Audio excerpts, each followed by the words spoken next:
James Drysdale, you son of a bitch. Yep. How's it going, man? It's going fantastic. How are you doing? Good. So it is Drysdale, right? Like every other human person on earth is right in how we pronounce your name, right? It is Drysdale, but Okay. some people, like French people, call it Drysdale. Okay, I guess that's where it comes from. Have you ever gotten Yeah. Drysdale? I have not. I have Well, not. that's a first. Or dry ale. That is the first. Or J- dry Nope, ale. never had that. No. James Drysdale joined us on this week's Call Me Audible. James, man, dude, how's it going, man? Again, it's going fantastic, man. Good. Football's great, man. So we're not 100% sure what we're doing on the show today. Okay. Our first block is often us figuring it out in secret, but we'll figure it out with you while you're here and take the audience on the journey as well. We want to do something Valentine's themed. So at some point, I'm going to be writing out 9 Valentine's cards to teams. So I don't know exactly the mechanic behind that. I got some rose-colored glasses that I'm going to be taking on and off because I actually can't see when they're on because I wear glasses. So while they're on, I can't see anything. So it's just for the visual bit that even though most of our audience probably listens through Spotify or listens passively while it's playing on YouTube in the background, this is for like the 9 people who actually watch the show. It's the visual gimmick. And just to let you know, Pease, there is another pair of glasses which are equally blinding for you. Yeah, Mo won't be able to wear them because he's planning to wear the heart over his face for all 3 hours. Really My eyes! Dude, I have such a headache already. This is such a terrible idea, but we do it for the show. It's just the start. It's just the start. So the rose-colored glasses are going to be, I guess, when I talk about teams who I like, but they're not playing well, but I see them through rose-colored glasses. I think that's what we're going to do there. Okay.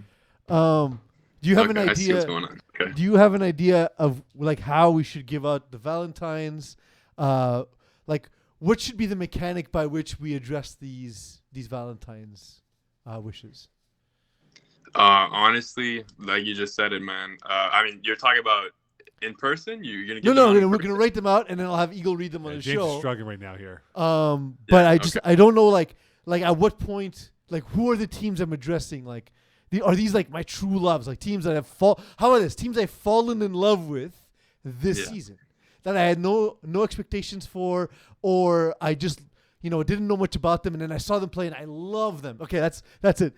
I think that's for who I've fallen in love with, you get a Valentine. Correct. Yeah, correct. I like this. I like this. So basically, he's not contributing to any of the ideas. You're just talking to him. So it's a pitch meeting, and it's like it's a pitch meeting with Rob basically, where I just launch ideas, and he's like, "Yeah, do it." Yeah. So how about some football, James? How's that going? It's going fantastic, man. Winning more than losing, so that's a good start. And honestly, I love every team I'm on, and that's the goal. How many teams are you actually on now? FPS 5, but shit. if you count Terrebonne, I also play 2 teams in Terrebonne. Actually, one with Christopher Rivet, which you guys know. Of course. You told me about it. Yeah. So you're on 7 different teams? That's insane. Correct. Yeah. That's a lot of money. Yeah. It is a lot of money. But he's that good, so they pay him. No, they don't actually. We got to get you on some NIL. Wait. Just to clarify for the audience, you're really good, but you still pay to play in the football leagues. Yeah, nope. I still play. Indeed, I still pay. Honestly, that's the way it's supposed to be. So it's appreciated that you're a good guy, James, and not a piece of garbage. So that's awesome. I appreciate it, man. I appreciate it. So you've joined up with Jeff Rosenblatt in Division 1. Correct. Yes. And so like, what went behind that decision to join Double Straddle, knowing that like, Jeff Rosenblatt. I've talked to Jeff about this as well. Like, there's an absolute top tier of quarterbacks and teams in Division 1, and Double Straddle is kind of that next level down, which is, it's like saying, okay, cool, you're the 5th or 6th or 7th best team in Montreal. Like, it's still excellent. It's just not the top 4, let's say. So what went into that decision process? And to be honest, I love seeing it because it makes Division 1 more interesting. For sure. I mean, the thought process behind it is from Flag himself. I mean, playing with Jeff in the past seasons, playing Runner 1s, Division 2, we realized that there's just such a good chemistry. There's just such a good friendship during playing, afterwards. I mean, I'll give you an example. Every Sunday, most of the time, me and Jeff are always there from 6 to 10 at Lachine, watching all the games because we just like to chill. And it just developed into, again, like a friendship. Brizois is also included, so I got close to all these guys. So, I mean, I dedicated myself to Jeff. He told me that he was going to go up to Division 1. And, I mean, who else to play? He was the first one that asked me, and I accepted. Yeah. It's a love story. I actually have a question for James. Did you break Kevin Wyatt's heart by saying no to his overtures? No, I mean, I did not. I thought so at first, because the first time I met him in person afterwards, Division 2, as you know, I played with him in Vengeance. And I brought it up. I'm like, I'm so sorry for saying no. And honestly, he understood. And to put it into his words, he told me, I mean, even if I accepted it and I would uncommit with Jeff, he would have refused. He wouldn't have accepted me. Wife doesn't accept that. So he completely understands, and we're on good terms right now. So you guys are friend zone then? Yeah. There you go. Friend zone. But he's in love with Jeff, so it doesn't matter. Yeah, exactly. Yeah. But the thing is, I will say there's kind of like an honor amongst thieves as you move up in divisions. Like, Iggy learned this the hard way with me, that like a couple of players who played with me joined his team, and he didn't like tell me, and I was like, dude, like I had the same situation with Stephen Harpersad, and Stephen Harpersad was like, just so you know, I'm getting the answer from you first, and if it's okay, if you guys don't come to an agreement, then they join me. That's fine, right? Like, but like, there's like an honor amongst captains. Like, I'd say about Div 4 and up, you start to feel it. Absolutely. I mean, and what I'm hearing is in Division 1, all the quarterbacks are talking to each other about like recruiting players. It's like it's all behind the scenes. All the quarterbacks texting each other, talking to each other. That's the way they recruit. That's the way it goes. It's cool. It's like a community, but it's also like a flex of like, hey, what do you think if I add this guy? And it's like, it's a way to like have conversation with the people who compete at your level, but at the same time you're flexing like, yo, I got James. What'd you get? You know? Yeah, it's like NFL owners. Yeah. It's a bunch of NFL owners. Yeah, so, indeed. So having played though, like you had your last game against Flagman Sack, before that was Braves. Now that you've sort of faced the top tier, Will Power was on here a couple weeks ago talking about his experience playing against Kevin Wyeth and Vengeance. What's your experience playing against these top teams in Division 1? Honestly, it's first of all, I love it. I mean, I'm very dedicating myself to learning, and playing these top tier teams is how I'm going to achieve better success. So for me, it's a challenge. And for most of us, it is a challenge because our Division 1 team, a lot of the players are like some new Division 1 teams. You know, we're not, of course, there are some guys with experience, but there's a lot of us that it's like the first time playing Division 1. So it was for sure a sight. I mean, Flagmore-Sac and the Braves, they're, you know, for real top teams of FPF. Yeah. So it was a struggle, but honestly, I think it's just like we have to keep our head up. I mean, I'm looking forward to the next game, and honestly, we learned, and hopefully we play better the next games that we face them. What can you describe as the difference, like now that you've seen that versus like just generally good teams? Like, what is it that makes them that next tier? I think it has to be knowledge. I mean, the quarterback, I'll give you an example. The quarterback is probably one of the biggest differences amongst all the different divisions.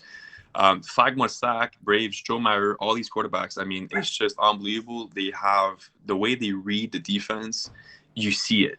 And it just changes the whole game because they adapt to what you're playing. And like, no matter what coverage you put, they're like, it's just crazy the experience they have, and they're capable during the play to read the defense and to figure out what is going to be open. And it's much more difficult that way. James, when you look at the division in D1, you guys are 3-2 at the halfway point of the year. How impressed are you that you guys are 3 wins in? Because it's a very tough league. I know it's a bit different for the schedule this year, but at 3-2, you guys could be a 6-win team when it's all said and done by the end of the season. I mean, that's the goal. I mean, first things first, we want to make the playoffs for sure. I mean, playoffs are what matters at the end of the day. Season games, honestly, for the way I see it personally, is I just want the team to get better. As long as the team every game gets better and we get more of a chemistry going, that's all that matters for me. Win or lose, at the end of the day, playoff is what matters. Yeah, absolutely. That's a real like hockey answer right there. Yeah. A real NHL answer right there by James Drysdale. James, do you think look, So like, okay, but in fairness, I've chilled with James at the finals. Like that's James's actual sentiment. I know. Like it's not just like there's no PR in FPF, but like it's not PR. That's James just being real. Like that's a real Saskatchewan that's answer who he right is there. as a person. That's a real Ontario answer right He's there. unnecessarily nice. James, if you had to look at the best receiver right now in the game, who is it? James Drysdale. Oh, Not no. named not No. named Oh James my goodness. Drysdale. Okay. Do you want me? Okay. By the If you had to give your I've heart covered- to one receiver, Yeah. Okay, I haven't covered Brisebois, but seeing him play as Ridiculous. a teammate. Listen, I'll give you an example. I tell Brisebois this all the time. I learned from this guy. Sharing the field with him, a lot of my routes, and literally I learned from Anthony Brisebois. In my opinion, to my eyes, he's probably the best receiver I've seen play, but I've never covered him, so I wouldn't know. If we're talking about the receivers I've personally covered, it's between probably Chris Millard and Phil Farran. Those are probably the two receivers that I've struggled the most covering. Oh, he's not getting the heart from AJ Gomez. no. No, No. AJ Gomez. I have not covered AJ, unfortunately. There we go. Wait, was it like team decision, or you just haven't faced him yet? Was it like team like you shouldn't cover We played AJ? against each other. Don't get me wrong. We did face against each other, but I never like lined up against him. Okay. Is what I mean. I never lined up against AJ. But for So sure, you've been avoiding AJ then. AJ for sure is come on now. He's. I always say this. He's probably the best two-way player in FPF. That's my thought. He's That's not my the best thought. receiver though. Best receiver. I mean, listen. The connection he has with Dan. I've told Dan this. It's up there, man. So The I have connection- a quick one, Eagle, before because it's related to what James is saying. I was gonna ask that. So you're mentioning Lazara and AJ. AJ. Obviously, that's a love connection. But if you need to find like the receiver who's not necessarily the best, but something about when he's playing with a specific quarterback is just like those two just elevate each other. Who's best as a couple? Oof. Who are the best who's the best couple in FPF? Wow. You're putting on the. I mean, Yeah. there's so many, man. There are so many. I mean, There in can only be Division one. you have the famous Maher and Gary P, which are legends. Yeah, but, You it's have but I'm saying I feel like Gary P's too good for this game. Like a player who like on any other team is just a regular dude. Let's say he's a good number 2 guy, but like playing with this guy with their quarterback, it really elevates them. I mean, recently, I don't know for sure. You're putting me on the spot. I don't know for course. sure. But recently, I've been proud and I've been looking at the Rory Submergent. I mean, I know he's good. Don't get me wrong. I love him. He's one But of my best he's not a friends. guy who's been Division 1 a long time, right? So that's a fair point. So you're saying him But with Dan, right? Wyatt. Oh, with Wyatt. With Sorry, yes, Wyatt. because he's played with both. Yeah. I mean, Rory, I've been watching him and he's been connecting with Wyatt very well. And I'm very proud of him, man. I think that's as close as it gets to my answer. It's I think them it's as a jealousy. duo. I think it's No. jealous from James. I think he wishes I'm proud he of was my Rory man. right now. I'm proud of Could my be. boy. I Proud think of his Rory. heart I mean, is. he made the choice. I think the heart is still with Kevin Wyeth. He made his bed of roses and he'll lie in it. Eagle. James, this is a little bit of a different question. You spent some time now being staff, being on the sideline as a scorekeeper for a lot of games. What is something you've come to appreciate as a player for scorekeepers being in the role? And similarly, what would cause you to break up with a team now that you know like how they interact with the scorekeeper or whatever it is? For me, it's just I just love chemistry. I love connection. I mean, I just love teams that are respectful. For me, I'm all about respect. I'm all about vibe. At the end of the day, I just want to have a good time. I've realized playing with like Wyatt, Jeff. People ask me, why do I want to play with these players? It's all about because of how there's just such great leaders. I mean, there's so many examples I could say, I could tell. I mean, it's just mind-blowing how good leaders they are. And to make it short, I mean, it's just you see during the game, even if you get a drop, there's no shame, there's no judging. And like there's so many times where like they would drop, like somebody would drop the first ball and for the rest of the game, never drop a ball again. Just because of how good everyone is so connected. There's just a good vibe and there's just everyone brings out their best version of themselves. Yeah, for sure. Before we bounce to another division, I want to know what's the most romantic you've ever been? Traumatic? No, romantic. Romantic. Oh my god. With It like could a have been player? traumatic With a too. I team? mean, He said traumatic, so that was a little heavy. yeah. It's a little heavy for Valentine's Day. Yeah, romantic. I mean, I miss Ben. Yeah, you know that's No, the but I man. mean, I mean like on Valentine's Day. On Like, Valentine's Day. Oh, not I'm not single. football related. The most I'm romantic. you've single ever- all the way. I've never been in a relationship. I'm Oh, as okay. single as well, it could be. he has been with the football. That catching wasn't the touchdowns. question, James. Correct. He has with He the said football. outside of football. That's what I understood. I don't know. That's fair. No, I want to know like what's the most romantic he's ever been. Yeah, but his answer is I've never been in a relationship. Come on, you can be romantic and not be in one. That's true. That's true. With my family, I guess, or you could say football because football is my passion right now. That's fair. That's fair. So if you're gonna write one of these, it's to football. Yeah. In Div 2, you are playing with Kevin Wyeth. I am. And how have other teams received the existence of Vengeance in Division 2? Overwhelming, I think, is the word the first word that comes to mind. I mean, a lot of times, I won't say which teams, but a lot of we get to the game, and as you know me, I go salute the guys that I know that I'm playing against, and they just look at our roster and they're like, how is this Division 2? I mean, this is what I get all the time. I mean, at the start of every game, they're always saying how good that we look, how cheat. That's just the way it is. Oh, probably overwhelming, but I mean, the way I see it though, it's good challenge. That's the way that I would see it. If I were facing Wyeth in Division 2, I would see it as let me learn from this. That's the way I see it. Yeah. No one wants to learn though. They want to win games. That is true. You can't win That games without learning. That is true. Correct. So, That's a good one Catch too. 22. Yeah, Mhm. it is catch You got to be in love with learning to win. Yeah, you don't want your heart broken by Kevin Wyeth. That's true. That's also true. I'm a big fan of Joey Taylor. Hold on, one second. I gotta change glasses. Glasses. Yeah. Oh, there you go. That's the first team right there. First ones. I'm a big fan of Joey Taylor.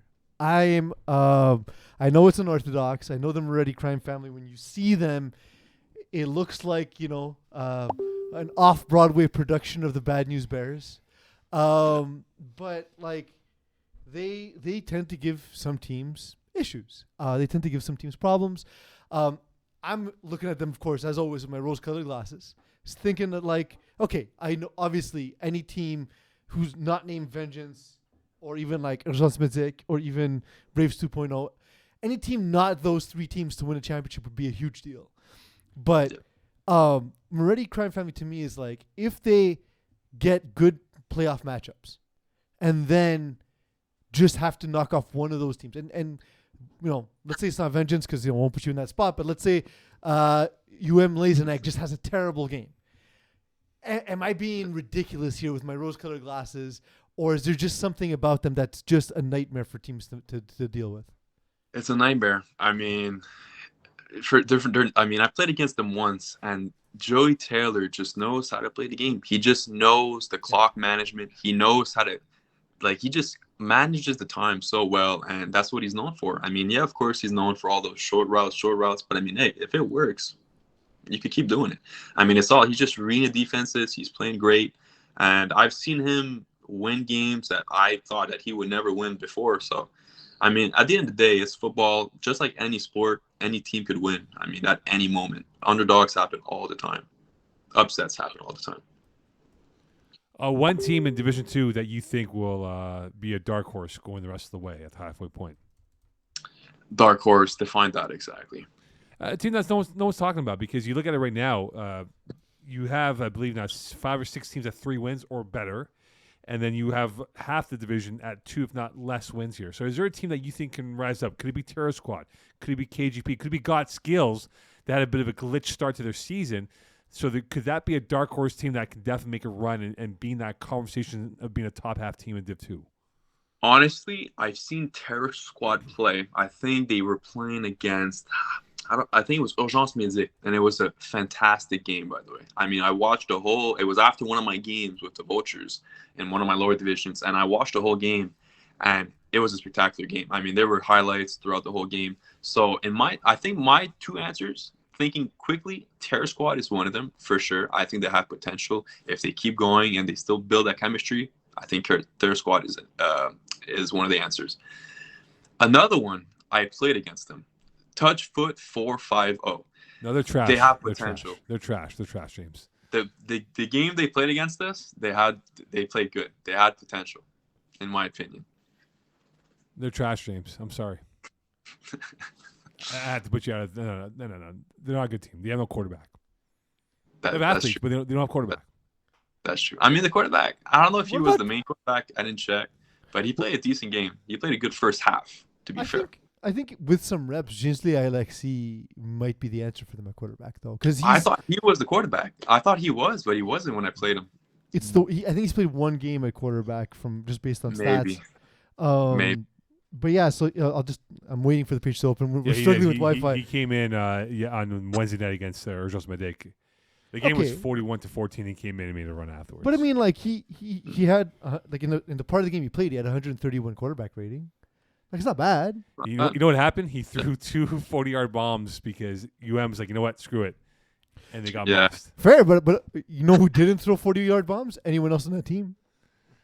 So you got to give credit. Like you could talk shit, but you got to give credit where credit's due. Well, the game was 41-14 when he came in. Yeah, I know, but still, like, did he play poorly or did he not play poorly? Well, they didn't care. But did he play poorly? They didn't care though. They didn't care though. Did he play poorly? One half does not mean he's played well because he didn't care. Did he play? I'm telling you right now. Eagles lost the Super Bowl. Did Jalen Hurts play bad? Hold on, this heart's really my eyes. I can't see with this heart. My eyes. Did Ginsley Alexi play poorly?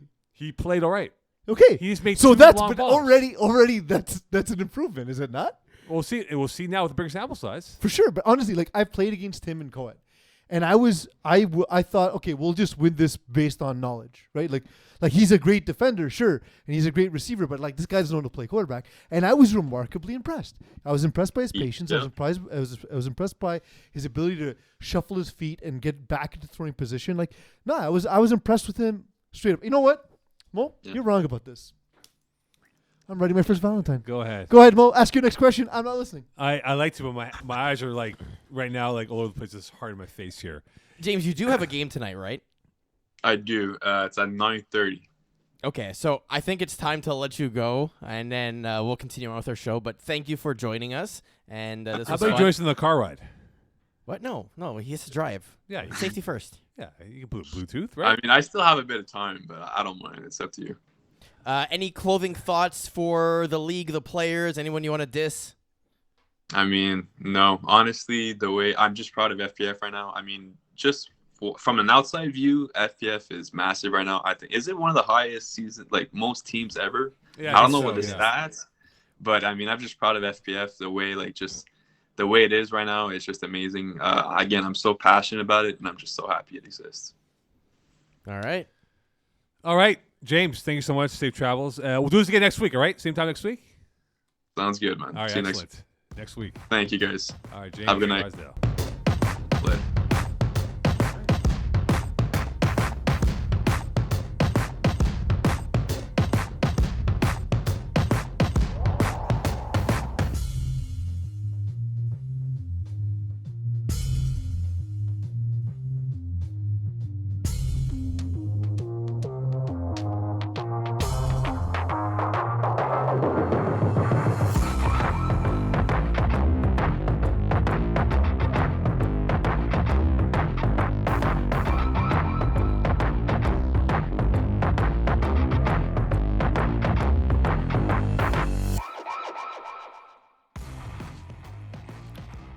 This is when you're supposed to talk. I know, I'm back, baby. Welcome everyone. You were listening to it, perhaps watching, calling the Audible.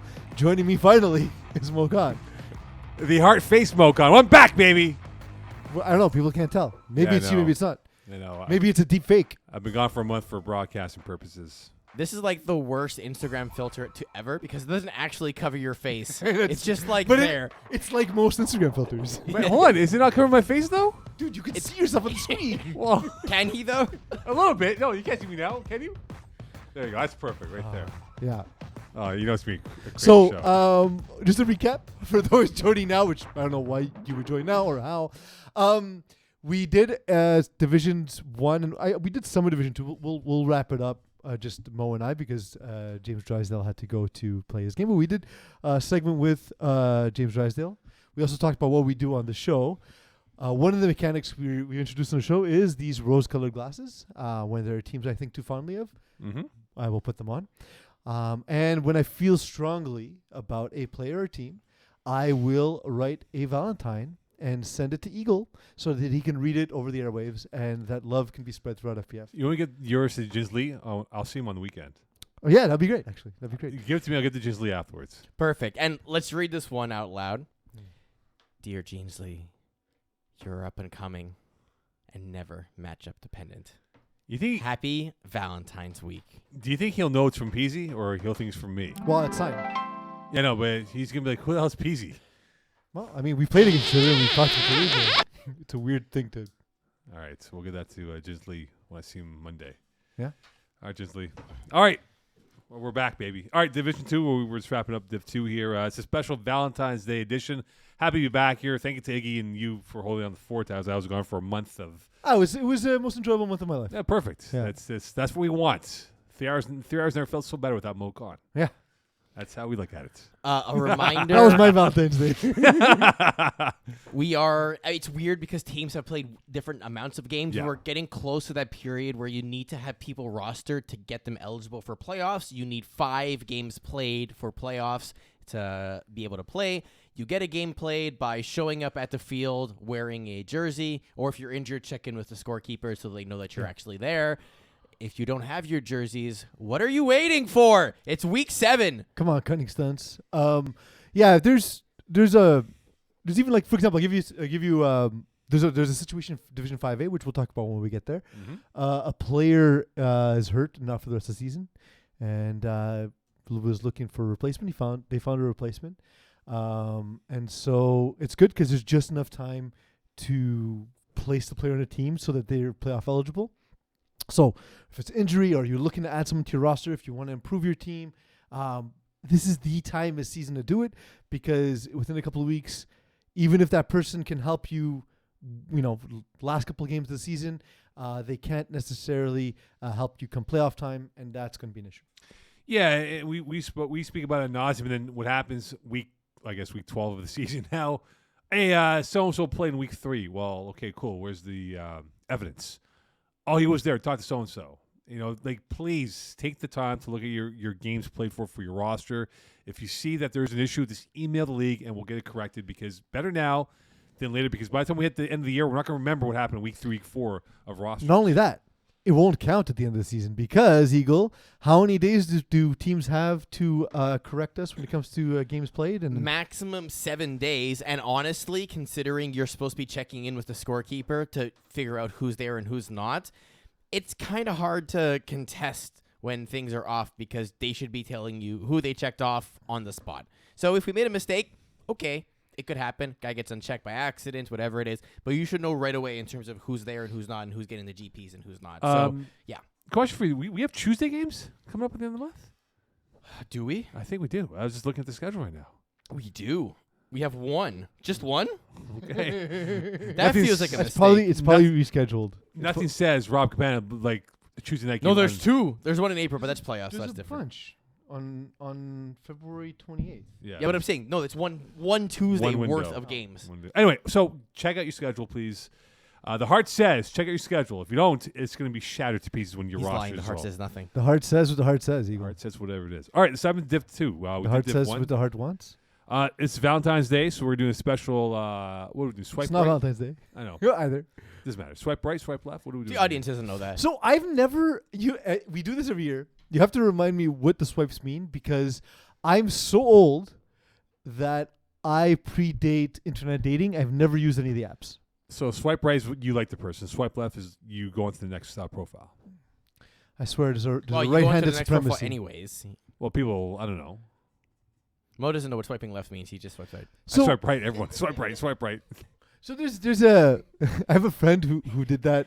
Went to a Jays game and just swiped everyone they could because it's a proximity thing, I guess. Yeah, that's right. It's by Yeah, just algorithm. That's a great strategy, yeah. actually. It worked out. It worked out. I can tell you it worked So, out. funny Although story. I've heard a better strategy. Go ahead. Don't use a dating app. Use Facebook Marketplace and search Yo. for used wedding dresses. So And the best part is you can figure out what size you're looking for. Misogyny. So huh? funny story. For shits and giggles, I said, let me do this Bumble thing like years ago. I said, let me see what's up with this shit here, right? So I didn't know what the fuck I was. Is that the one where they have to message you?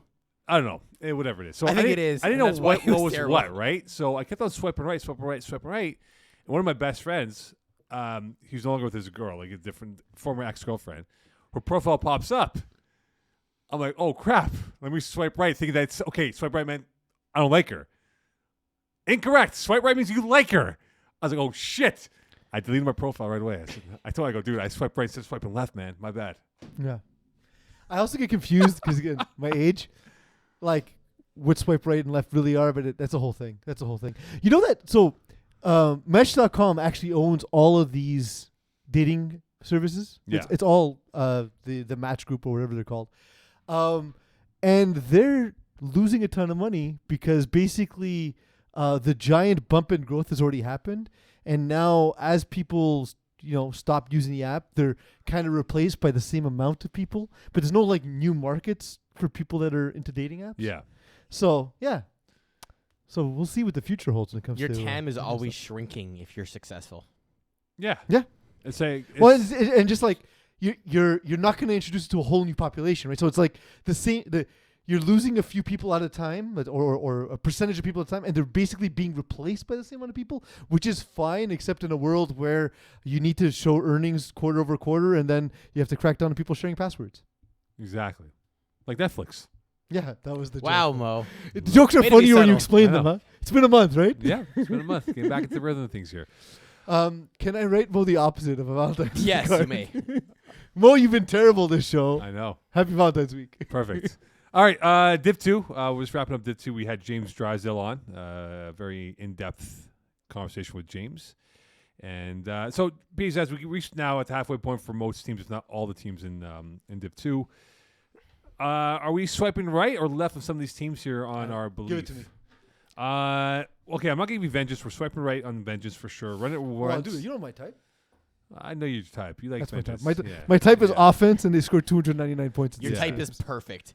Okay, what about run it once? They're at 175. Are we swiping left? Are we swiping right? I'm swiping right on these guys. I'm swiping right. I like what they've done. I've talked about a lot, like the way Jeff Rosenblatt's built this roster with the combination of sort of long-standing talent, top-end talent like Anthony Brisebois, and then lower division talent like whether it's Sanders Armand or Tyler McPherson, guys who are known for playing Division 2. Mhm. So it's an Adam Rockman's great example. It's a really great way to maximize your cap space, and he's built a team that works so well around his skill set. In a world where vengeance doesn't exist, Run It Once might be up there with UM as the favorite. Yeah, so we look at UM Braves 2.0, Bless, Moretti Crime Family, 3 or 4 wins between all those teams here. Like UM, I'm swiping right. They look phenomenal. I think they are gearing up for a deep run here. Braves 2.0, I will swipe right. You cannot discount Braves 2.0. I think this team is fun to watch overall here. Bless, I think I'm going to swipe left, my friend. Now I'm swiping right. Why? Well, if you give me the best play designer in FPF, you give me a group of athletes, you give me the fact that they already played Vengeance, and that's likely going to be their worst game of the season. They've gone up against stalwarts in Division 2 like Party Crashers and KGP. To me, that's all. It's nothing but success, man. Jean Smedzik a test, but I actually think they match up particularly well against Jean Smedzik. Well, they played them this week? Yeah, that's the thing. That's- Steve Martin also. I know. Another thing is, though, if you have to swipe right, welcome back to Sukatsu's and me, boys. Like honestly, like so, Mo, you're like I know I love to tease you and whatever, but you're excellent at radio, at podcasting, at podcast. It's clear you have not been on the show for a I month. have not. The timings and rhythms, man. It's like off, baby. it's like I'm throwing a comeback to the sideline and there's no one there. I'm ready to post. Yeah, it's like, all right, Ball's cool. going to fifth row, baby. Cool. And I'm looking at you. What's going on here, man? I'm ready to post. There's a run out. Yeah. Anyway, we're getting back. By Yeah, we'll hour get it, 4. we'll get it. Hour 4 will be okay. Yeah, hour 4 will be Hour right. 4 will be all right, though. Well, look, that's a big game. UM against Bless. That could put one of those teams in the top 4 of the Division 2 in terms of the head-to-head tiebreaker. And I'll be fascinated to see because I think UM watched them play against 450 on Wednesday.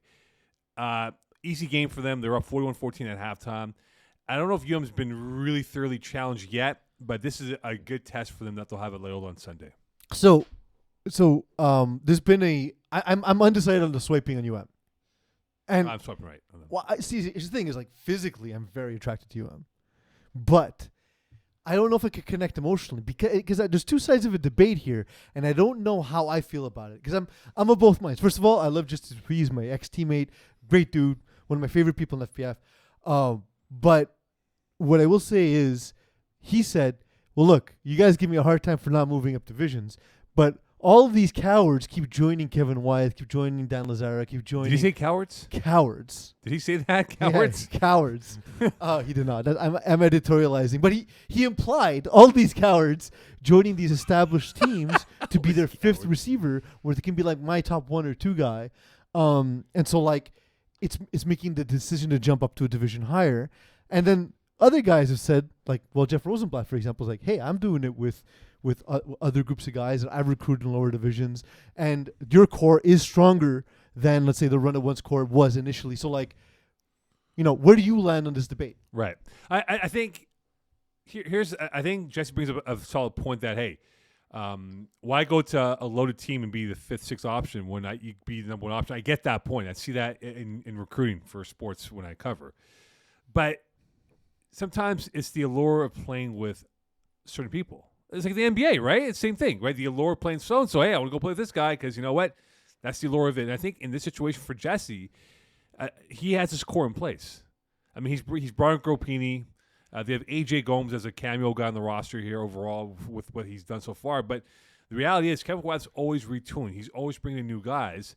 Okay, but like so the counterpoint is he's probably going to have Alexis Gaumont, Anthony Lapointe, Émile Baudouin, Jesse Dupuis, Marc-André Lapointe. That's always been his core. Okay, so you have a core. Now, why can't you go diving the way Jeff Rosenblatt did? Was literally watch games from lower divisions to find out who are the studs, who's the next James Drysdale you can bring up. But I don't know if their bandwidth goes to that point of going to lower divisions to find. It did for Jeff Rosenblatt. He's 4-1, Division 2. And well, Jeff's defense, he started in lower divisions, right? So he kind of grew. Oh, for sure. So he has but that like I don't network. know. To me, part of it, I get it. It's intellectually dishonest for receivers to be like, yeah, he should move up too because I'm playing with Kevin Wyeth and look how awesome it is. But then it's also intellectually dishonest to be like, oh, but there's no top end talent when we have CGP and university players playing down Division 5 and 6. You know what I mean? Yeah, no, for sure. Terror Squad, are we swiping right or swiping left on these guys? I remember when I swiped right on Terror Squad, and much like Geno Smith, they didn't write back. Ain't right back. They haven't wrote back in a long time. Look, I love them as people. Tam helps me cover the women's division a lot behind the scenes. And I like Jasmine Rioux. I've played against them a bunch.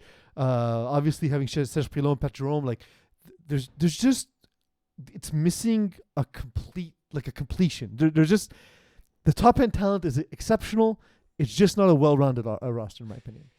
Yeah, I just think that it's unfortunate they've had a bit of a glitchy start to the year at 2-3. I thought they would have been for sure 3-2, not 4-1. It looks on paper to be the best Terror Squad roster we've seen in a while, and it's still, I don't know, when you watch them play, it doesn't look complete. It looks disjointed. Yeah, I mean, I score capped their game against Runner once, and they literally ran off the field and stuff. And for whatever reason, it hasn't really clicked yet. I'll see them on the weekend.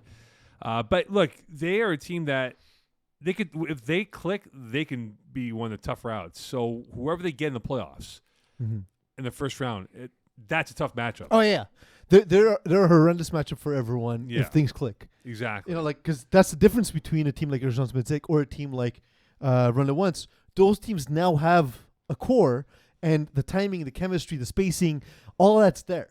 Yeah, for sure. Where that's not there for Tam with Terror Squad yet. No. Will they get there by the end of the season? And he's still got 5 weeks to get that in check, right? By the time we hit April playoffs. So KGP, God Skills, Party Crashers, and Touchfoot 450 are all 1 wins. 1 win each now. Are we swiping right or left on KGP? swiping left on these guys. It's unfortunate. You know what it is, Mo? I think I can fix him. I think I can fix him by just bringing Phil Cutler back. Yeah, it would help. He's just got to be in Montreal. That's all it is. Yeah. They're different if he's here, right? So swipe right because... Oh, so you like him? Listen, here's the thing. Mo, what gets me to the table is the promise. What keeps me coming back is the apology. False. You need the rose-colored glasses for KGP. Sorry. False promises. I come for the promises. I stay for the apology. Yeah, false and promises. I get my heart broken. My heart broken. Yeah, they're false promises right now. Not false kings, false promises right now. God skills are swiping left. They, Yeah, when they lost a 4-5-0, that sent a red flag in my books. I feel like since they lost like an FPF championship a couple of years ago. Yeah, Division 1. Yeah, and they just haven't been the same. Yeah, it's too bad. I mean, they've kind of been flatlined and then nosedive. There's no like ascension towards the pinnacle. Like, and that's too Well, I bad. talked about with Iggy, like FPF's getting so competitive that if you miss a season, man, it's tough to come back. Yeah, it's not easy. Party Crashers Blue and 4-5-0. They're both 1-5. I'm swiping left on those guys. I love the talent of Party Crashers Blue. Also, like I love Mo. Mo just does this as the standings. The good teams, he swipes right. The teams with a bad record, he swipes But I left. see these teams play though. I want to see if you'll ever swipe right on a team with a bad record. I did. Who? Blessed. But it's a 3-1. No, I said swipe left. Swipe left when you don't like them. Right. No, but I'm right. saying, when will you swipe right on a team with a bad record? Oh, well, we'll get to the other divisions. Okay. Yeah. No, but I will say in this there is like a divide in terms of the better teams and worse teams in this division. With Party Crashers Blue, the thing for me is, man, like Fred Dupree's playbook, I don't know how that's sustainable. It's proven that it has moments where it's successful, but it creates additional turnovers. It has drives that go nowhere, and that's why you see the points against continuously pile up against his teams. When he has top end talent is when it looks the best, but this is a step below what he's used to. So I'm swiping left. Yeah, left for them 4-5-0. Killer Bees, unfortunately, they're being swiped left. It's Pat Chenard's an example that like not been throwing in FPF a ton, yeah. and it looks like he just doesn't have it right now. No. I think you should stick with it because he's such an intelligent player. It'll come back, and like I love some of the players in this team. Like I'm a big fan of Elovien, for example, who just hasn't been as targeted as he was in the previous season, as like you mentioned last week. But yeah, the good pieces just hasn't brought it all together. No, absolutely not. Are we going in order? We're doing like random Let's divisions. not Whatever do it in you order. want, man. Let's not do it in order because we tend to So- the divisions that are harder to cover. We tend to put at the end, and then we have run out of So what are we steam. doing? We're going Division 6 now. Whatever you Go want. 6 or one of the. We'll go Div 6. Okay. Div 6, here we come. I'm waiting for it to load up here. Unfortunately, my internet's a little slow. That's all right. I feel like it's more that you have to use a single hand to navigate the internet right now because you've decided. Whoa, what's he doing with the other hand? I know it's Valentine's Day, but come on. You know. Easy, Eagle. Easy. You're gonna have to tune in to find out. How pissed will the president be? Like, guys, like seriously. He won't watch. You think I won't say anything to him. Let's see if he watches one As second. long as the ad revenue from Sportira clears, We're good, baby. we're good. We're good. This episode brought to you by Sportira. Get your jerseys today. It's week 7. What are you waiting for? Swipe right, cunning stunts. Yeah, or give you the website. Okay, Division 6.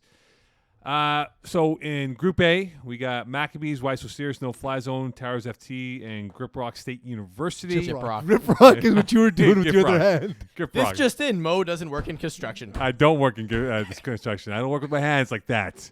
I moisturize my hands. Again, all On the things you're Valentine's saying- Day, baby. There has to be a better way to say all the things you're saying. It could be. From grip rock to moisturize your hands. Maccabees, I'm swiping right on these guys. Wow, shocker. Shocker. I am swiping right, baby. I think I am as well. The one thing that gives me pause is Shimmy Khan's got shut down in his last final. In his FPF final. And so I don't know if he's successfully learned from that or if it's because he's faced, okay, like the toughest game they had really was Betway Bandits. Towers FT and Fiddlers are new teams. Why So Serious are a team that's up and down. You know what, Mo? I'm sorry. This is just carnal attraction for me. I need to connect on an intellectual level, and I don't think we do. Maccabees, I love what you do. I think the athleticism is impressive. I don't think it's enough. I think you're going to struggle against some of the top teams. Swipe left. You know what's going to happen? Because you're swipe left, they're going to come up to me, hey, Peasy, Yeah. swipe left, huh? I'll be like, you talking to me? Yeah, Peasy. That's what happens, man. I'm the radio celebrity, so people know me. You know what's time people mistake me for you? Peasy. See, I don't get Mo Khan. I get Rob Kempen more often than I like. Oh man. Okay, why so serious? I'm gonna swipe. Well, I swipe right on Maccabees, but why so serious? I'm gonna go swipe left. I'm gonna swipe right. I'm happy for the first time in a long time. Frankie Tiola Colatrella is bringing me joy. He's caused me so much heartache in the past, but he's promised me he's changed, Mo. He's promised me he's changed. I think that it's a team that just is more committed to showing up each week and playing. Joe Marzlano hasn't been there every week, but when he's there, it's great. Otherwise, like guys like Matthew Tamilia has been there, Nick Strider, Robert DLC has become like a hive mind. Like they're the kind of couple that finishes each other's sandwiches. Come on, Mo. They finish each other's sandwiches. They're both Italian. So yeah, I'm gonna swipe right. Whatever you were gonna say, I was gonna say the other thing. Sentences, yes. I'm swiping left on these guys. I saw them from afar at Hebert. I believe it was on Monday they had played. Let me just double check the schedule here. I think it was Monday. Yes, it was Monday that they had played. I know they won against my boys from Gyprock University, and I see them from afar a couple of times here. I'm still not impressed because look who the quarterback is. Yeah, but he's playing well. But he's playing in the division that he finally supposed to be playing in, rather than the division. And he's playing. So you're saying you're doing the thing you're supposed to, and you're doing it well. I hate it. I still don't believe in him. I'm swiping left on him. That's like coming home, Mo. No wonder Mo's single. Yeah, seriously. It's like I made Mo a home excuse cooked. I made Mo a home cooked meal. I'm like, hey Mo, you like the meal? It's delicious. All right, great.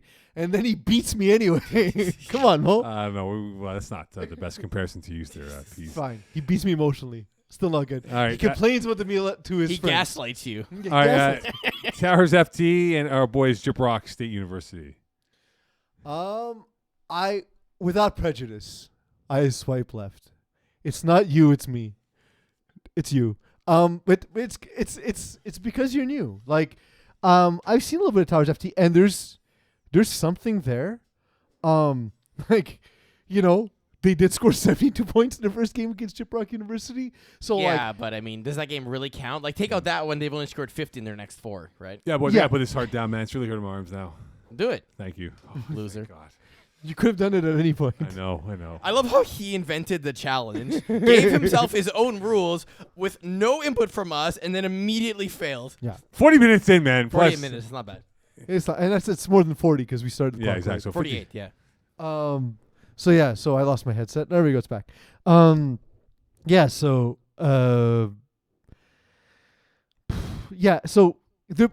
that said, there's some excitement with them. There's a couple of players who look like they can ball on this team. George Spano is solid. Joao Valois Brenet also. But generally, they're a new team. And FPF is hard. Like, there's no real introductory division, as we've talked about. And we don't have a way to introduce teams otherwise. Look, guys, take your beatings. You'll get stronger in the end. Again, given the whole romantic theme, that's not what we mean. Just lose some games early, and it'll make you better down the road. They got great uniforms, by the way. Gyprock. They do. They do. I saw them play at Hebert on Monday. Yeah, they're remedial. They need help. Well, it's going to take a couple of years. It will take them a couple of years, and you're right. If they stick with the program, it's tough. Teams get discouraged and drop out because they don't want to play anymore or for whatever reason. But reach out for help. Talk to me. Talk to Eagle. Talk to Iggy. We help teams. Pease, you ready for a road trip? Yeah, I'll do a road trip with you. All right, where are we going? I'm going to Hawaii. Oh, Hebert on not next Monday, the one after. Yeah, cool. It's a long trip for me from the Big Island. Oh, it's true. You're not there. Week 10? Isn't March 15th is the Isn't next Iggy time. and I like for like a few more weeks coming up? March 15th, I can be there with you. That's late though. That's not salvageable That's anymore. I like week think- 10, no? yeah. But maybe you and Nikki can pay a visit. Yeah. All right. You guys can play FPF Gods. Okay, let's roll through these divisions here. We'll group them up now. So Group E. Yeah, let's. Okay, you give. We pick a division. Yes. Sorry, we pick a group, like a subdivision or whatever. Yes. And Or just go fast. I'll say who I'm swiping right and left on. You say who you're swiping right and left on. If there's a rose-colored team, I'll tell you. If there's a Valentine in there, I'll tell you. All right, done. Let's go. Group E. It's obvious. I'll play Mokan on this one. I'm gonna swipe right on Baby Rays. We talked about it last week. The most egregious thing about them is not that that their quarterback is a former CIS quarterback and Olivier Saint-Onge, who played at Concordia, played CGF Rimouski also. It's that it's basically the entire Killer Rays roster. So they have one of the best rosters in Division 5 with a CIS caliber quarterback, who, by the way, is playing good, not great, because he's still adapting to the game. Yep. Like we've talked about, there is a learning curve, right? It's a Mhm. different game. But they're good enough that they're making up for that, and they're going to win a championship. So we shouldn't even bother with this division if they're going to win a championship then. In my opinion, no. Okay, on to Division 5 then. All right. Who are you swiping right on? Hold on here. We go back to the main page here as the internet loads up quickly. So while I'm talking, you can do that. Yes, I know. All right. What is this? I am swiping right on MTL Red Blacks. Oh, okay. Yeah, I'm swiping right on these. There was guys. no other winning record, so you had to do it. No. I see these guys play a couple times at Lachine, and even though it's not been a smooth takeoff for them, and I think they have potential to make a chance to win 3-4 games in this division. You think about the roster right now, they got guys with FPF experience. Eagles boy Tabari Yearwood, who plays on this roster, who played 2 games so far. And also, look, they got Liam Gilmore on this roster, guys who know what it takes to win in FPF. So I think this is a team to watch out for. I'm swiping right on them. And I think at the end of the day, when you think about their schedule and how they've lost, they lost by 6 to Don't Blink. So they've lost a bunch of one-score possessions before.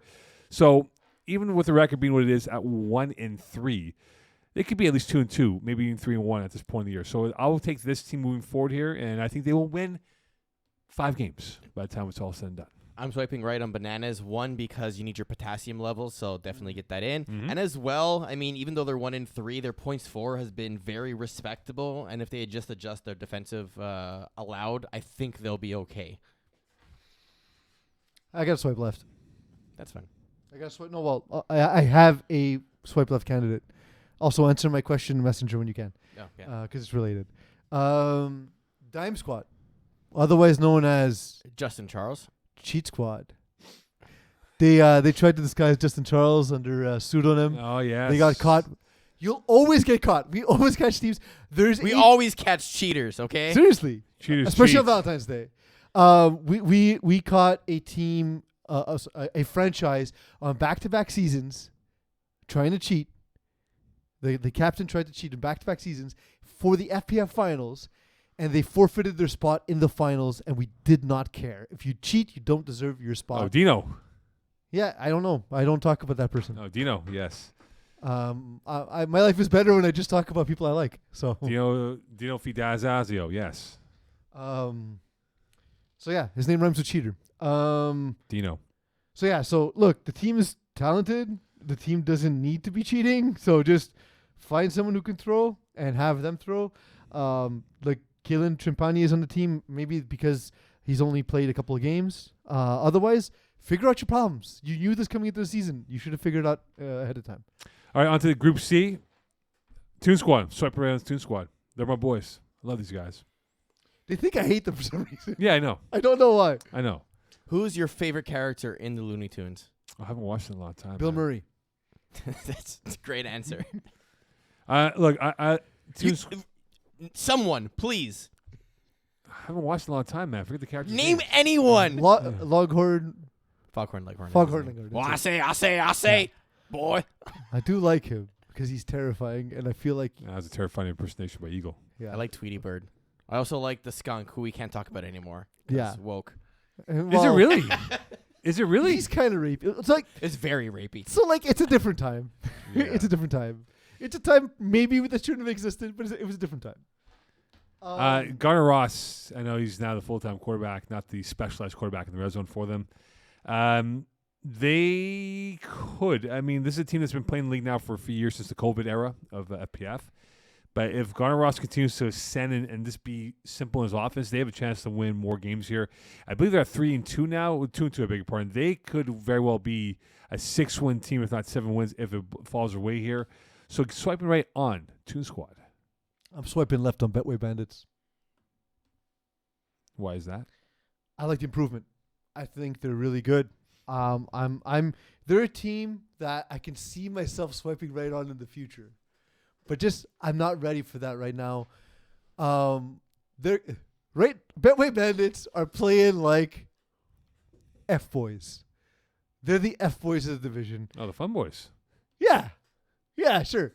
Tyler Havlin, look, it's been impressive. 28 touchdowns, 5 interceptions.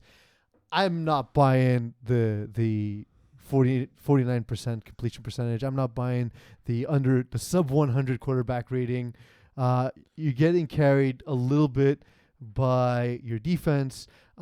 Getting carried a little bit by the matchups.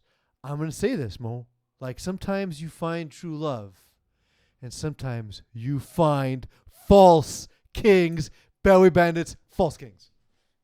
Man, I'm going to get so much heat from these guys at the field. Hey, Peasy, false kings, huh? So, again, it's nothing personal. I think they're good dudes, by the way. And I love watching them play. No, forget about it. But we got to do analysis. It's our jobs. You messed up. You bleeped up. Nah, man. I never bleep up. Gru's Amazing. Cruise, I'm going swipe left. A lot to learn. Oh, the 0-5 team. Cool. Yes. So, do we just call you Mo Pylon Khan? Yep. I'm going to be piling on. I'm going to be like that typical overreaction Monday quarterback, our Monday morning quarterback there. Swipe left. A lot to learn. Patience will be required for them. And look, at 0-5, they're still in play for a chance to win. So if they put together a 2-3 win streak here, they could get themselves back into the playoff roster here. So I'm going swipe left. Eags? Sure. You're up next. No, I'm good. I'm the peanut gallery. I add when I need to. Like the next one. Yeah, but aren't you soon swipe left? Swipe left?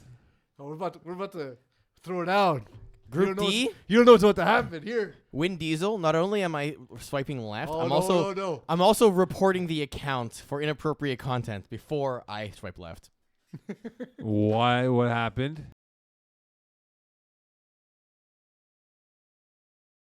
I think they're good. I think their record is overinflated. I think they're too cocky, and I think they're going to lose all their games. What's happened in week 2 where their score is blank to 6? I don't know. Okay.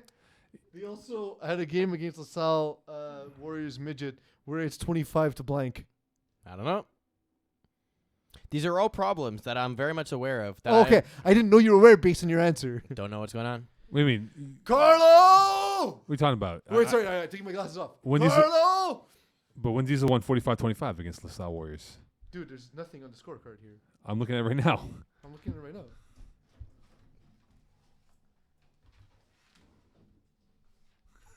Oh, Peasy! it's the glasses. Clip it! Clip this! So, yo, dude, no. For real, though? Like, it erases the score. Alright. Can you prep real quick?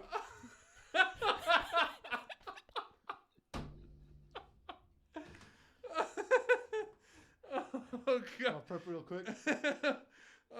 So that was fun. Okay. It's funny because there actually are teams that there's weird scores and stuff. So I was Yeah, like, well, I just figured it was one of those, honestly.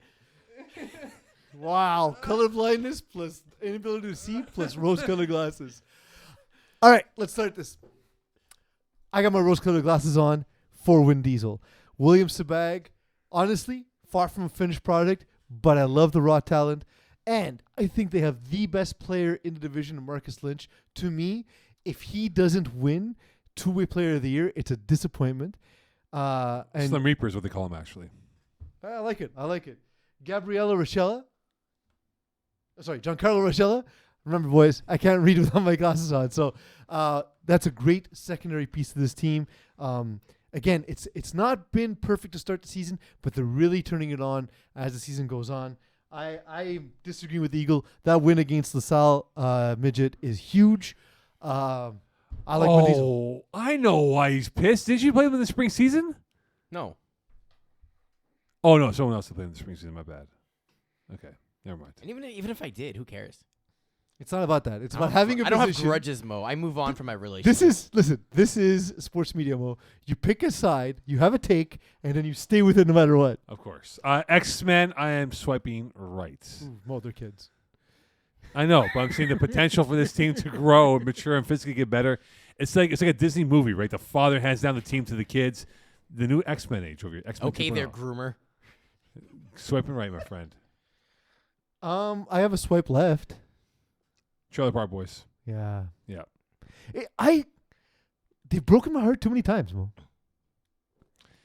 Like it's Yeah, my heart goes boom, boom, boom every time I see them, and they're exciting and they're fun.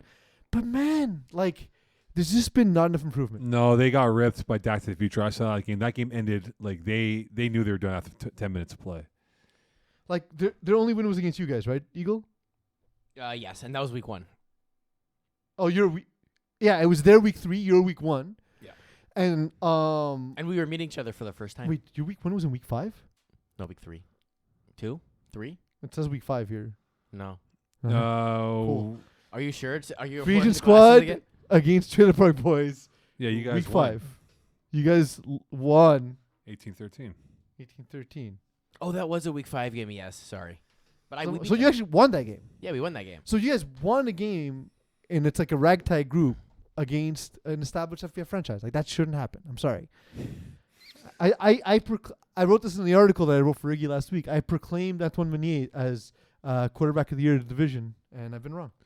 Yeah, and they got X-Men coming up and Win Diesel. They're going to be 1-5 by the time that's said and done there. Threat Level Midnight. I'll make it quick here. Threat Level Midnight. Swipe left. Simple. It's a stunning It's fall. like a semi-refresh. Yeah, the reboot's not happening. The reboot shows has become the new in vogue thing, right? It's not been a really good reboot of this. It's Fuller House. Yeah, it's going to be canceled by like March 15th. You know how they always have like the mid-year shows coming in, and they cancel after like 5 weeks. Like this is what's going to happen to Threat Level Midnight. Again, something I wrote about in the article that I covered for Iggy. But are you always surprised by how long those shows that they advertise during football last? They all look like trash. Yeah. East New York, The Good Doctor, Yeah. garbage. If you like that, I'm sorry you have Yeah, bad taste. no, for what? I'm sure. not sorry. I'm not sorry. I gotta do me. You have terrible taste. I move on to Group E. Yep. I'm gonna write Valentine.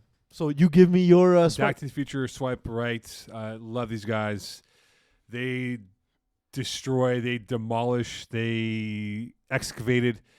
Trailer Park Boys, they look impressive. I'm swiping around these guys. They could very well win 7 games, if not 8, by the time by the end of the regular season in end of March. Give me your swipe left because I'm still ready. Swipe left. I've not seen many of these teams yet. I've seen Back to the Future, but if I'm gonna take one right now, I'm gonna go our boy. I'm looking at you, Eagle. For a team, we were swiping left a team that was put together of free agents. Yeah. Jeez, no heart. Yep. Sorry, I have high taste. Swipe Do left. you, though? I do. Feelings mutual. All right, we're swiping left on each other then, huh? That's a common thing. I'm delivering my Valentine, and this will be my swipe right, obviously, because it's my Valentine. Dear Wild Hogs. There's a word you got to pronounce phonetically because I actually never wrote the word, so I don't know. You're lovely. I'd roll around in the sty with you. Love, peace. Yeah, I'm really impressed by the growth of Jason Armenti. He was a dude. He's got some sick receivers, by the way, and sick DBs. Absolutely, it's a great marriage, so to speak, between the pieces he has. They fit his skill set well. He learned out of FPF at MFL. That doesn't always translate, but because I think he had the FPF experience first. He knew the level of competition. He knew what he was walking into. Some struggles early on, and when he came back to FPF, I thought there was very up and down his performances. Now at least it's consistent, and he's ready to take a next step. I've become a huge fan. I really like him, and Nathan Caputo, Nick Egley, Avery Klimas, who's a dude I've liked for a long time. It's a good team. Any other teams? Swiping left, swiping right. Not from that group. Okay, on to Group F. Team that I've seen is LaSalle Warriors Midget. This is, again, same thing like X-Men, a very young team coming into this league here. I'm going to swipe right on their potential. I think they have great potential to be a team that, if they continue to grow and mature as a unit, could be a perennial contender. Maybe not this year, maybe in the spring season or in the fall cup if they do come back. And I think they are my swipe right watch out to. They're in my queue of who I would take if all my swipe rights don't go through. I got to swipe left. I got to swipe left on the Royals. I thought a team You don't like the incest? Yeah, that's it. That's my analysis. Well, okay. So here's the first thing: is I don't understand the Royals in real life. I don't know why they're famous. I don't know why people know so much about them. They're just some rich people. Don't know why they're on our money. This team, however, is led by Ryan McGrath. Ryan McGrath has won, I want to see either Div 6 or Div E championship before with Comes from Topsism. a football family. Yeah. Dude I've seen him play. I was really impressed with him. It's not working. Eric Paluziak's a really good physical possession receiver. I feel like there's a lot of guys underusing this team, guys like maybe Andrew Harvey, Scott Murphy, guys who I thought would play a bigger role. It's just, I know it's not a ton of experience, but I thought Ryan McGrath would be good enough. I thought Eric Paluziak would be sort of a centering force, and it's just not been enough. Xavier Hilditch, however, been very good. That's the only the lone bright spot for the team right now. Anyone else swiping right, swiping left on this division here? Are I'm we good. content with that? All right, on to what division now, Eagle? You pick Go the to one of the Pick complimentary ones? whichever one you want. All right, we've done one. It's We've not done, helpful. We've done one. We've done two. We've done 6. How about we go with Div 4? Okay. Div 4. We'll go Div 4 next year. We'll go in the middle of the numerical order of divisions in the men's side. Is that technically correct? I mean, if you count 5 as split, then it is. Also, in the middle. don't forget that we have women's and co-ed and 35 plus. I know. That's why we're going to zip through this. Right. Okay, look, I'll make this one group in here, okay? CRA, Fourth and Schlong, Voodoo, and Ludenol, I'm swiping right. This Okay, is you the don't funnest division. You don't have one left in this whole. Oh, I group. do. I have a No, boost. but I'm saying in Group A, you don't have a single left. I know. They're all swiping All right. right. Okay. This is a fun division. Yeah. I've seen all 4 teams play, and I You better think have the premium subscription because you're running out of rights here. I know. I need to boost it up there. I need some more boost up there. But all 4 teams are fun to watch here. I think that Ludenol will find its groove sooner than later here and make a run. And I just think at this point of the year, with where they're at, they have high flyers. They are explosive on offense here, and watch out for them. And the other 3 teams, I think any of those 3 teams can make a deep run in the division this season. I'm gonna agree largely, and the one for me, above all else, is gonna be Voodoo. I'm really impressed with how well Frank Case played this season. Familiar group, passing him out, obviously being a big piece. Kevin Marshall playing more in coverage in this division. They've had Alex Farfar played a couple of games. I think if he joins them, that's a nice piece to add. As well as if they can get a little bit more of Etienne Viancourt, become sort of like a possession receiver for this team, which Yeah. is strange. If they can start to stretch the field with him a little bit, that would be good. Look, there's nothing more to say about Voodoo except we're only fans. Great guys. Yeah. Frank Case sent me an awesome. You ready for this, though? Cauliflower cutlet recipe. It wasn't a cauliflower cutlet. not doing it. It was a cauliflower steak. Oh, was it steak? Yes. Whatever. But then he put gratin on it and sauce and the whole Yeah. stuff. So. I like cauliflower because of its ability to carry fat. It's legendary for that. That's why I like Mo. Eagle and I actually shared a meal where it was one of the best pieces of cauliflower I ever had because it was covered in foie gras. Yep. It was delicious. Amazing. It stopped both of our hearts for at least a moment. All right, Group E. Which is tough on a day like Valentine's Day. Reet, And I didn't have to play any in the NFL. Reet, Mangoose, In and Out, Top G's. Reet and Mangoose, I'm swiping left. I'm swiping right. Reet for sure. I think Mangoose. I disagree on Mangoose. Look, I think Mangoose has had a weird start to the year. I played against them. They look. Kudos to Felix Antoine Lavigne for trying, because playing quarterback is difficult. But starting at quarterback in Division 4 is psychopathic. look how many losses they've had though, right? Against you guys down in Bougie and Trapstars, and that Trapstar game went down to the last play. Like they have a good defense, which is why the scores look close. Yeah. The offense is not competent for the most part. The game against us, we were atrocious. Listen, they're a great group of guys. The athletes are there, but Mo, like, you haven't played quarterback in a long time, right? No. Can you imagine starting in Div 4 right now? That's a massive jump. I agree, but the fact that they're losing by one scores of 5 points or less, that's a credit to how good that defense Yeah. is. Because it's a tier 2, Division 2, 3-ish sort of defense with a remedial offense.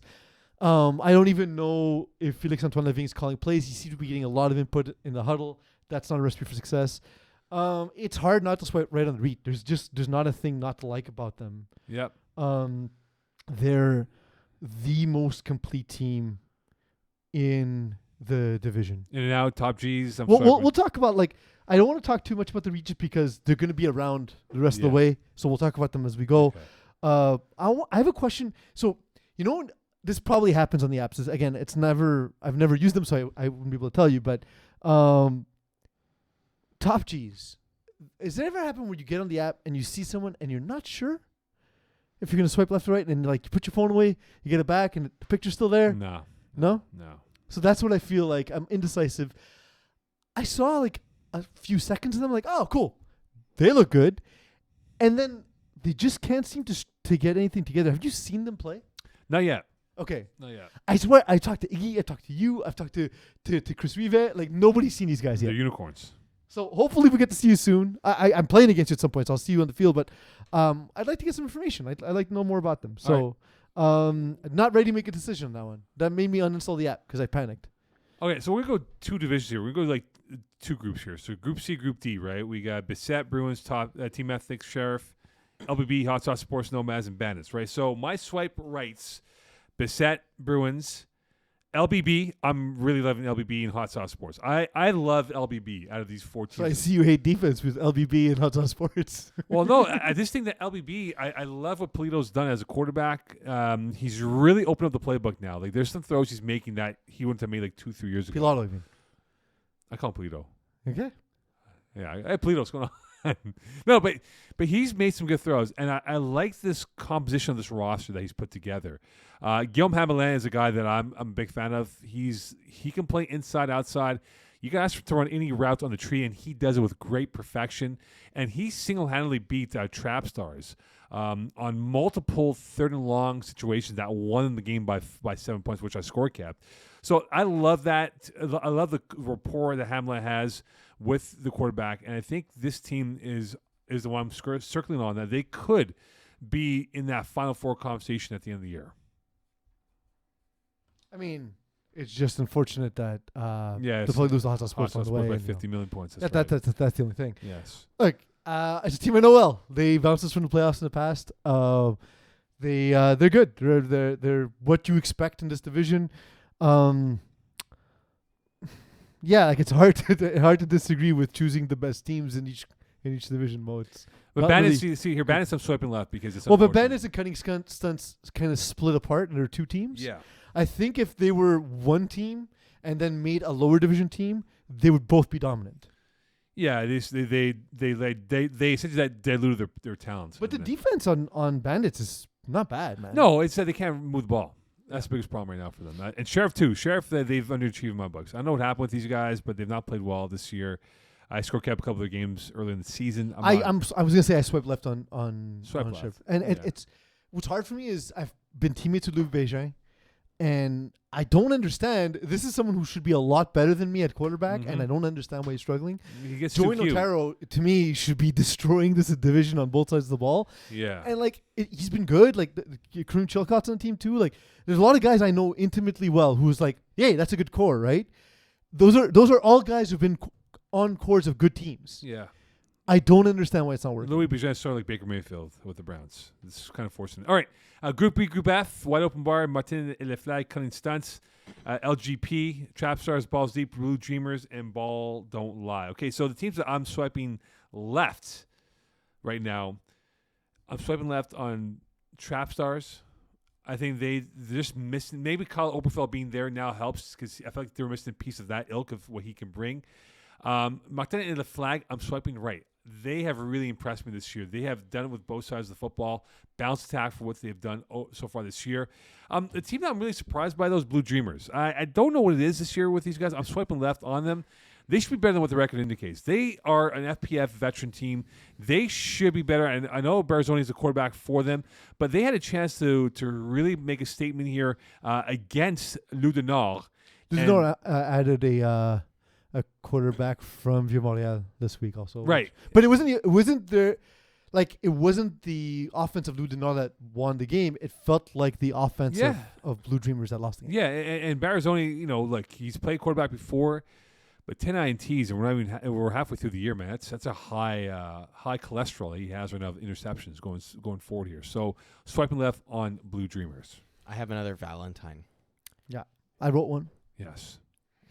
Dear Martin et Le Flag, I don't know you well, but I'd like to. Bring your flag. XOX Peas.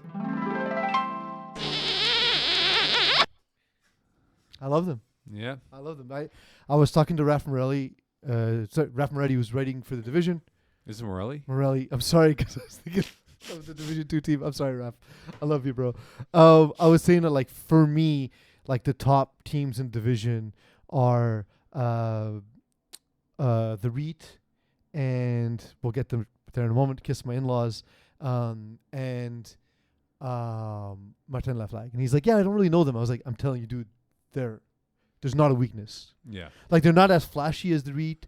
The quarterback play is not what Iggy's doing with Kiss My In-Laws, but it's just, there's not a weakness on anyone on the team. It's the way they play is really incredible. I was gonna, maybe my Valentine should have gone to Wide Open Bar, because I had very low expectations coming into the season, and you know, they fared well against Friends with Danny. They were competitive against Cunning Stunts, who we thought would be really good coming into the season. Mofos are a tough challenge for anyone.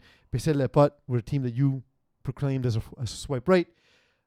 They beat them this week. They're 4-1, and the play of Jean Lucier is far beyond what any of us expected coming into the season, I believe. I'm not surprised by Jean Lucier's ascension.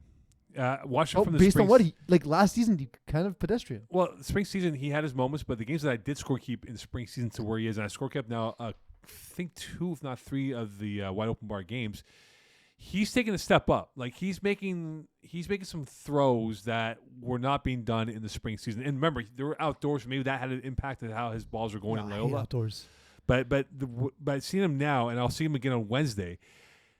He's had a great year, and he could be in that quarterback in the year conversation if he does keep up with that clip. Yeah, I think so. And the thing is, and they're a good group of guys too. Like, yeah, absolutely. Great group of guys. And the thing is, whenever we talk about a team and we say, "Oh, we're surprising because we had low expectations," it's not personal. It's just based on what we know about the team from the past. In the spring season, they were known to be a good but inconsistent team. Yeah. This season, they're a good but consistent team, which is great. That's an improvement, right? So absolutely. And they were in Division D, right? Yes. So this is a step up. Yeah. They moved. They technically moved up like a half division. Right. You know, and I'm really impressed. Okay, Group G and Group H, Heartbreak Kids, Diamond Bougie, Golden Eagles, Vultures, Kiss My In-Laws, Mofos, Friends with Danny, and LBM. Okay, so my swipe left's Vultures. I know it's a step up. It's a step up for a certain player that we adore in this league. for the Vultures in terms of where they are, and we know who that is, and that's my boy, Phil Roberts. Oh yeah. And But again, starting in FBF into 4, like I Yeah. know he's thrown MFL. Starting throwing in Division 4 it's a nightmare, man. Like it's hard. No, It's hard. Not easy. But I'm going swipe left with them. Swipe left. I'm surprised by Mofos, man. I was really high on them. I remember I was with you when we spoke about them a few weeks ago or a month ago when I was last here. But they've underachieved since I gave them praise. They're on these kind of guys. what I thought they'd be. Fun and plucky, but not truly competitive yet. They're great tackle players. They're just not a flag team. Yeah, surprised by that. But those are the teams that are my swipe lefts right now. I got my rose-colored glasses on. I know you do. When I started playing FPF, Mm-hmm. a couple of folks took me under their wing and Mhm. taught me a lot about the game to make me Mhm. the analyst and player that I've become. Mm-hmm. And I owe that to Alex David, who's getting married this year. So congrats to Alex David. And Kevin Lubin. And I know they're 2-3. But you got to hear me out. So I'm taking the rose-colored glasses off for the bit because I got to be able to read stuff. It's been a lot of moving parts. The more familiar players are older, and they're still adapting to a lot of the newer pieces on the team. They played a close game against Heartbreak Kid, and they got handled by some of the more athletic teams in Diamond Bougie and the Reet. But they then went on to face another athletic team in 4th and Schlong and beat them. Right. And I think as long as you have Kevin Lubin on your team as a quarterback, as the anchor of your defense, you're going to be competitive. Alex David has been so close to getting to the FPL Hall of Fame now for 5 years? Yeah. Like he's getting enough votes to stay on the ballot for 5 years. Like the guy is one of the most talented receivers in FPF history. He's got to be up there in terms of how many catches. Alex Cartin, Alex Laroche, these are strong players who, not sort of the most fleet of foot, but just solid players to have on your team. And they've surrounded themselves with some athletes, and they've had some roster inconsistencies, and it's just not working yet. I think it will. I think it'll come together by the end of the season. So maybe it's my rose-colored glasses, but I like Golden Eagles. And I am going to swipe right on the Heartbreak Kids and Kiss My In-Laws. Dude, like I have a text group with Stephen Harpersod and Iggy. Yeah. And we run through plays and concepts and ideas and whatever amongst the three of us. And basically Stephen Harpersod and I came to the consensus that Iggy is a genius. Maybe not at everything in life, but at flag football, the way this dude can process information and apply it on the field is better and quicker than anyone I've ever seen. His receivers, in his words, don't drop balls. It's incredible. It's hard to imagine that until he gets the appropriate rating to his current skill level. Yeah. Which again, he's playing the divisions he's allowed to play in, and the algorithm hasn't caught him yet because the ascension's been that fast. But I think that once they get to that point, it's hard to imagine he doesn't end up in Division 3 with having 5 or 6 trophies in his locker already. You Right. know? I kind of like the Heartbreak Kids. I had my doubts about Evan Eli Nolet throwing. He once told me that he doesn't read the field. He just throws it and makes the magic happen. And that's not my typical favorite kind of quarterback. But, the team is really good on defense. There's some familiar names here as well, whether it's Cam Tonner, Zach Albert-Skill, of course, putting up 8 sacks again because that's what he does. Yeah. Doug McKernan, back with this group of guys. Kenny Boutellier is criminally underranked as an FPF player, so I do like them. I'm swiping left on Diamond Bougie. Really? Iggy convinced me they were going to come in and just be world beaters in this division just based on their athleticism and the throwing of Jules Bald. And they've been just kind of good. Eh. And they took a loss to Vultures. They're up and down, They had a close game against Mengoose. That's a team I thought they could put away.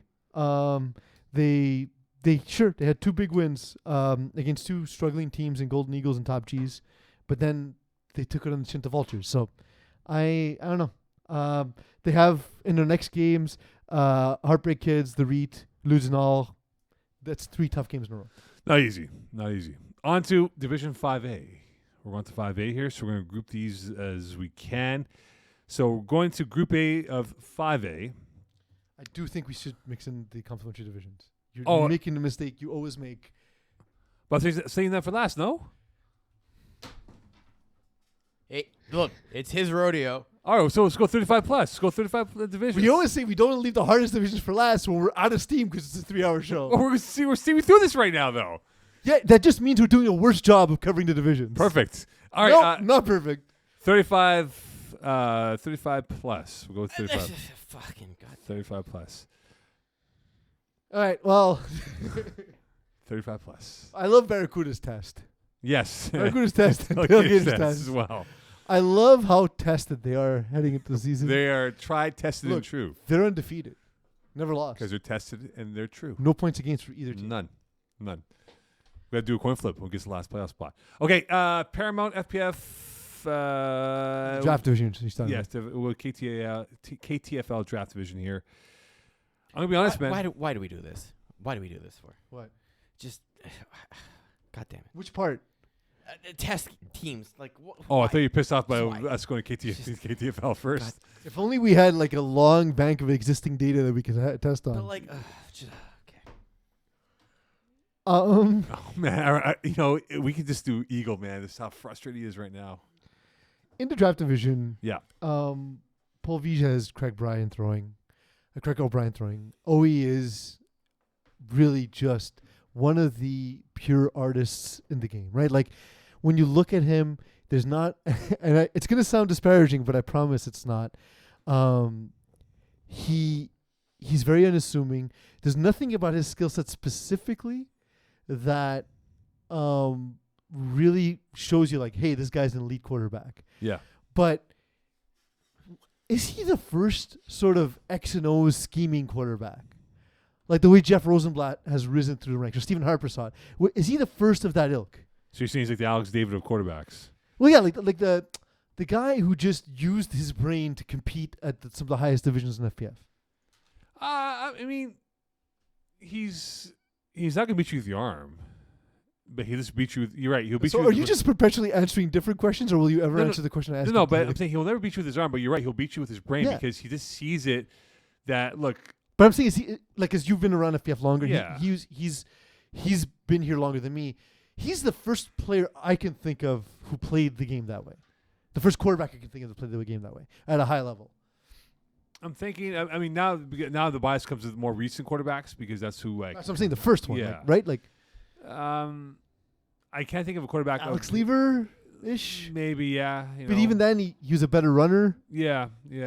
Frank LeBeau, perhaps. But like the Glads guys, maybe. Yeah, who are playing in Legends division. But it's that crew of dudes who like started roughly the same time that like showed dudes like Joey Taylor and guys like Jeff Rosenblatt, myself, Steve Harperson, that you don't need the strongest arm. You need to figure out what works to your skill set. And no one does that as artfully as Craig O'Brien. And got some consistent hands with guys like Kevin Kusai, Dave Allen, and then guy can take the top off in Chris Rosen. Yeah, I think I would swipe right on those guys. Paramount. What do you think about these guys here, Paramount? I love Chris Olsen. We know him very well. I was singing his praises. It's the best I've seen him play in a long time. Well, I've seen. I'm not going to be Durfee. It's the best. We're not going to do. It's the best game reports I've heard, and honestly, I've heard he's really matured. He's a guy who's become a leader, and it's great to see. I'm going to swipe left on Chris Olsen. Wow. People can't change. Walk on. I will not change. I'm going to swipe left on Chris Olsen. You're just allergic to new information. No, because he's going to choke at some point. Okay, he's based on choke. Even though it's a team game, and I don't believe the players can choke in a playoff team game. performances that he's had, where he's thrown bad red zone INTs. So here, breaking the fourth wall again. This is the thing about sports media I hate the most, is it's people being paid to tell you what already happened when they're supposed to be telling you what's going to happen in the future. And I'm saying what's going to happen in the future. He's going to choke again. That's what's gonna happen. He's The gonna fact choke. that you said again means it's not the future. I just did. He's gonna choke again. Oh my god. He's gonna choke again. So I'm swiping Yeah. left on Paramount. You're wrong. Legends Divisions. We're swiping left on Rainmakers. 0-6. Yeah, it's I'm a bit we surprised talked by about that. their lack of roster consistency and injuries, paired with Kastner's not been throwing constantly in FPF and Coming off the injury too doesn't help. coming off injury as well himself. Look, man, it's going to be Pacemakers division again, right? Or maybe Glads can compete. Pacemakers just when it comes to playoff time, especially, tend to have Monster's number. They beat them when they last played. Pacemakers beat them first week of the season as well. I don't know. It's hard to believe that that we'll see a different result when this is the team that's built for Jason Rossi in this division, right? Like, he owns this division. Yeah, look, He's playing at that level. Like, it's just this is what it is. right. So are we swiping right on Pacemakers, Monsters, and Gladiators to be the ones we really love in this division? I think so. Monsters still give me some pause. I think there's a lot of there can be some heat in that huddle. You know what I mean? Mm-hmm. Guys getting on each other. There's been some interesting additions too for Pacemakers. Like, they added Justin Anania, who's a monster human. Right. Like, he looks like an actual monster on the field. So like an Andrew Bleving sort of body build. Oh yes, physical statures. So we talked about it last week. Eagle, maybe you might remember this. There was an old hockey game on, I want to say, the original Nintendo, where like it was like Canada against US or whatever. Ice hockey. Ice hockey. Yeah. Okay, so you know it. So like Yeah. you'd be able to choose players, and it was like the Fat, big skinny, dudes, the yeah. skinny dudes, Yeah. the regular dudes. The middle dudes, yeah. If you look at the Pacemakers team photo, it's from ice hockey. It's from ice hockey. It's exactly that. It's Binns and Jordan Rossi, and then it's Jason Rossi and Yavar, and then it's Shane Williams and Justin Anania. That's a cute picture though. Nice color though. Yeah, I Nice- like it. Nice sky blue. All right, women's division 1. It's our favorite division because we do have a lot of report. By the way, speaking to our, Anytime we post anything on Instagram for women's division, we get a lot of we get fire responses. Yeah, it's the most loyal group of followers that we have in terms of what it is. Okay, so So thank you for that. Yeah. Thank you, viewers. yes. By the way, spoke to my homegirl. Sorry, but the mic went away from my mouth. Sorry about that. My homegirl, the one that you were trying to be like, oh, she's not a good quarterback. Never and said that. I think you Never did. said that. I think you did. I think Nope. you did. You can think anything you want, I but think it's you did. factually wrong. Like, Mo- listen, I know you support people that claim fake news, but that's Oh, not yeah. what happened. It's true. Um, Mo Lacasse, I told her, I go, listen, Mo, if you are not in the finals, which I expect you to be in the finals for the women's 1, we'll see you for the roadshow. Hey, so Maud Lacasse, who I love and think is a great quarterback and an even better person, when we talked about the finals between them and Vortex, I don't think we've talked about it since. Who won that finals match? Yeah, whatever. It doesn't matter. Sometimes, look, Bruce didn't lose the The game. past doesn't predict the future. Exactly. Clearly. No, I agree. In fact, I wouldn't be surprised to see Brooklyn win. But when we did, from the last time we did talk about it, Oh, my goodness. Vortex did win, right? Will you capitulate? Listen, Will you admit your wrongdoing? Brutes didn't lose. They just didn't win the game. That's it. And the opposite of winning They is just didn't win. That's all. What's the opposite of winning? They lost by a score. Wow. They really blew them out of the water. Convincing win. Watch that game. Watch Convincing that win. second half. It was a convincing win. That's why you hate Mo Lacasse. I And- don't hate Maud Lacasse. I think she's amazing. She's also not throwing. No, she's hurt right now. She's hurt. Yeah, she's hurt. But she should be back, I believe, very soon, from what I was told from our conversation that we had a couple weeks ago. And she lives at the field, so I imagine she's getting GPs, right? Yeah. Like, she's always there. So Yeah. Okay, so swiping right, swiping left on some of these So teams here. here's the thought: we Yeah. don't do swipe right and left for the women's division. How about favorites? Yeah, let's do something that's not creepy and dating. Yeah, favorites. Brutes is my ultimate favorite. Bleu Poudre is also one of my favorites. And Les Bleus. So you skipped a team. Yes, I did. I'm not cheering for Vortex. Bleep them. Those are the teams that I'm definitely favoriting right now to make a deep run. Les Bleus, look, this is a team that has been on the streak of late here with what they've done with the core group playing internationally speaking here in other tournaments. They've clicked, and I love how this roster composition is for them. And look, I mentioned this to you way back in week 1. Emma Racine back there. She took an awful injury a couple years ago. She's back to full function again for where she is. Last week we had an NBA trade deadline segment. Yes. And I traded her to a team where she should be the number 1 receiver because she's amazing. She is an amazing player as well. March is very great. I love this core group, and they could run this whole division with the way they're going right now.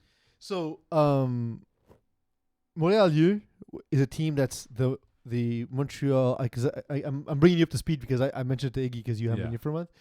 They're the defense for Montreal University, and like when you see the numbers, it's pretty clear that that's the case. Yeah, because like under 60 points in 3 games played, they've only scored 57, but they're 2-1 because they knew coming into the season that their identity is we're going to be the best defense in the women's division, and they've defended. They're the best defense in the women's division, right? Like, it's pretty impressive. I didn't think a team can play flag football and win this way, right? Flag FPF obviously even more so with the regular rules is an offensive driven league, but it's even more the case. It's still an offensive league. It's in a the women's driven division. league by offense, yeah. But still, it's still offense that usually wins. Yeah. And then we see like people like Laurence Caron, Tamara Boulanger being all over the place. There's a lot more turnovers on downs because of the rules. So like they have 4 interceptions in 3 games, which is impressive in and of itself. They have 6 players. Sorry. 2, 4. Yeah, 6 players with sacks in this division, in this team in 3 games. 6 different players have recorded sacks. That's what we call depth at the pass rusher position. In the hardest position to get depth. 4 of them have double-digit sacks in Alexis Duquette, Rosalie Landry, Laurence Caron, and Tamara Boulanger. Like it's wild. The athleticism that takes is insane. A team that I'm not liking. Not one of my favorites. How about that? Not one of my favorites. Bees. With Sarah Parker. Yeah. 3-1. I was thinking about it. Yeah, they won against Montreal U, but I was thinking about it the other day, and legit thinking about the women's division because as I was looking through the divisions, I was wondering. I go. We've anointed her as being one of the best players, no question, in Quebec.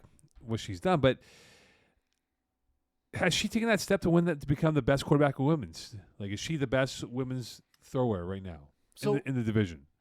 She's also been struggling in co-ed, but what's interesting is I think when I see her play, I think the FPF rules actually suit her style better. As a personal opinion, I will say there's one key player who hasn't played a single game for her, and that's Victoria Di Loreto. She was the leading receiver on the Volts in the younger women's division, or women's 2, in the what was it, fall season? Right. Where we did the broadcast. Yep. She blew me out of the water. I couldn't believe how good she was, and I heard she was being recruited to play Concordia, and so obviously that's the familiarity with her. She's the best receiver to not be playing a game. Like it's a loss to not have her on the field. Right. That said, the results have been good. Like they beat Stars, who are the Trois-Rivières team, destroyed Fit Squad, who were just out of their depth, and they beat Montreal U, like we talked about, who were the best defense in the division, and they were competitive against Vortex, who were coming off a championship, and it was week 1 where anything can happen. You know what I mean? So like, the resume's solid. Well, further to this, like, you surprised by them? Like Vanessa Berry, I'm Liliane surprised. Beauchamp, they should be not 3-2, not 4-1. I mean, Yeah. Well, Vanessa Berry didn't play the first game. no, but she's got 6 INTs already, though. Yeah. She's also not playing well Right. to her standard anyway. 2-1 touchdown interception ratio, or not even. They're moving the ball. There are more interceptions thrown in women's because of the rules than there are in regular FPF.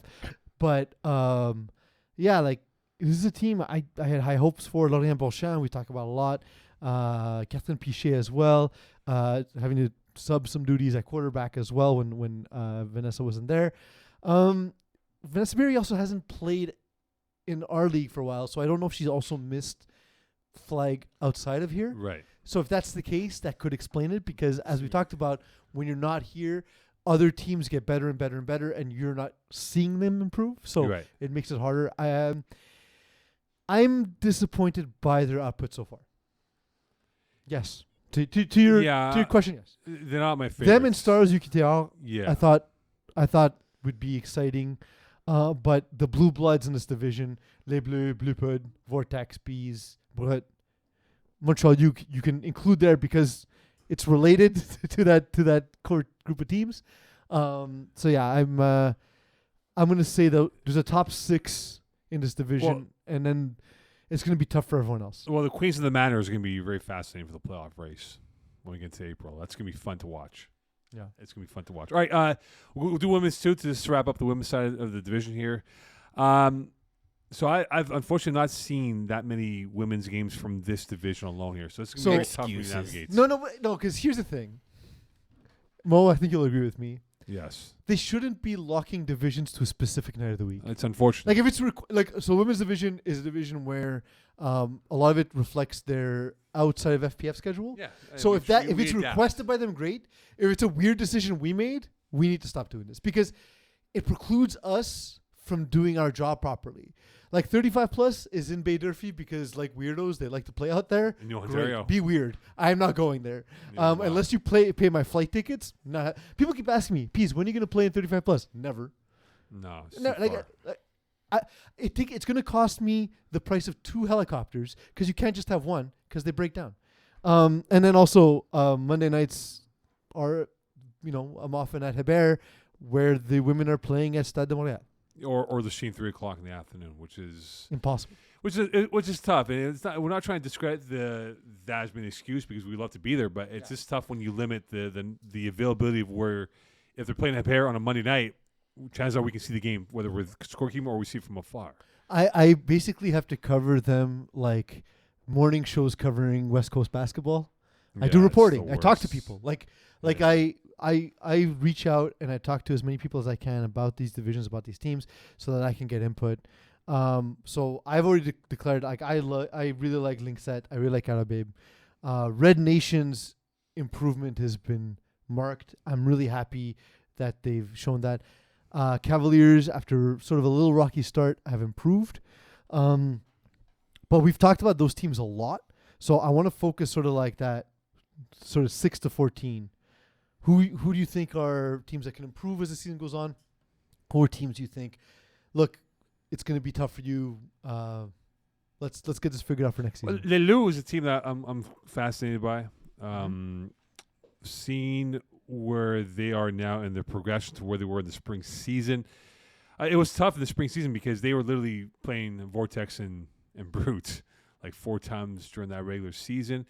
I'm curious to see if they can take that next step here. I mean, they do have some decent players that I do recognize from the spring season or fall cup. I beg your pardon, not the spring season. But if they can kind of get their defense intact, they can win a few more games here. I mean, Noor Sassy is a player that I remember from the fall cup.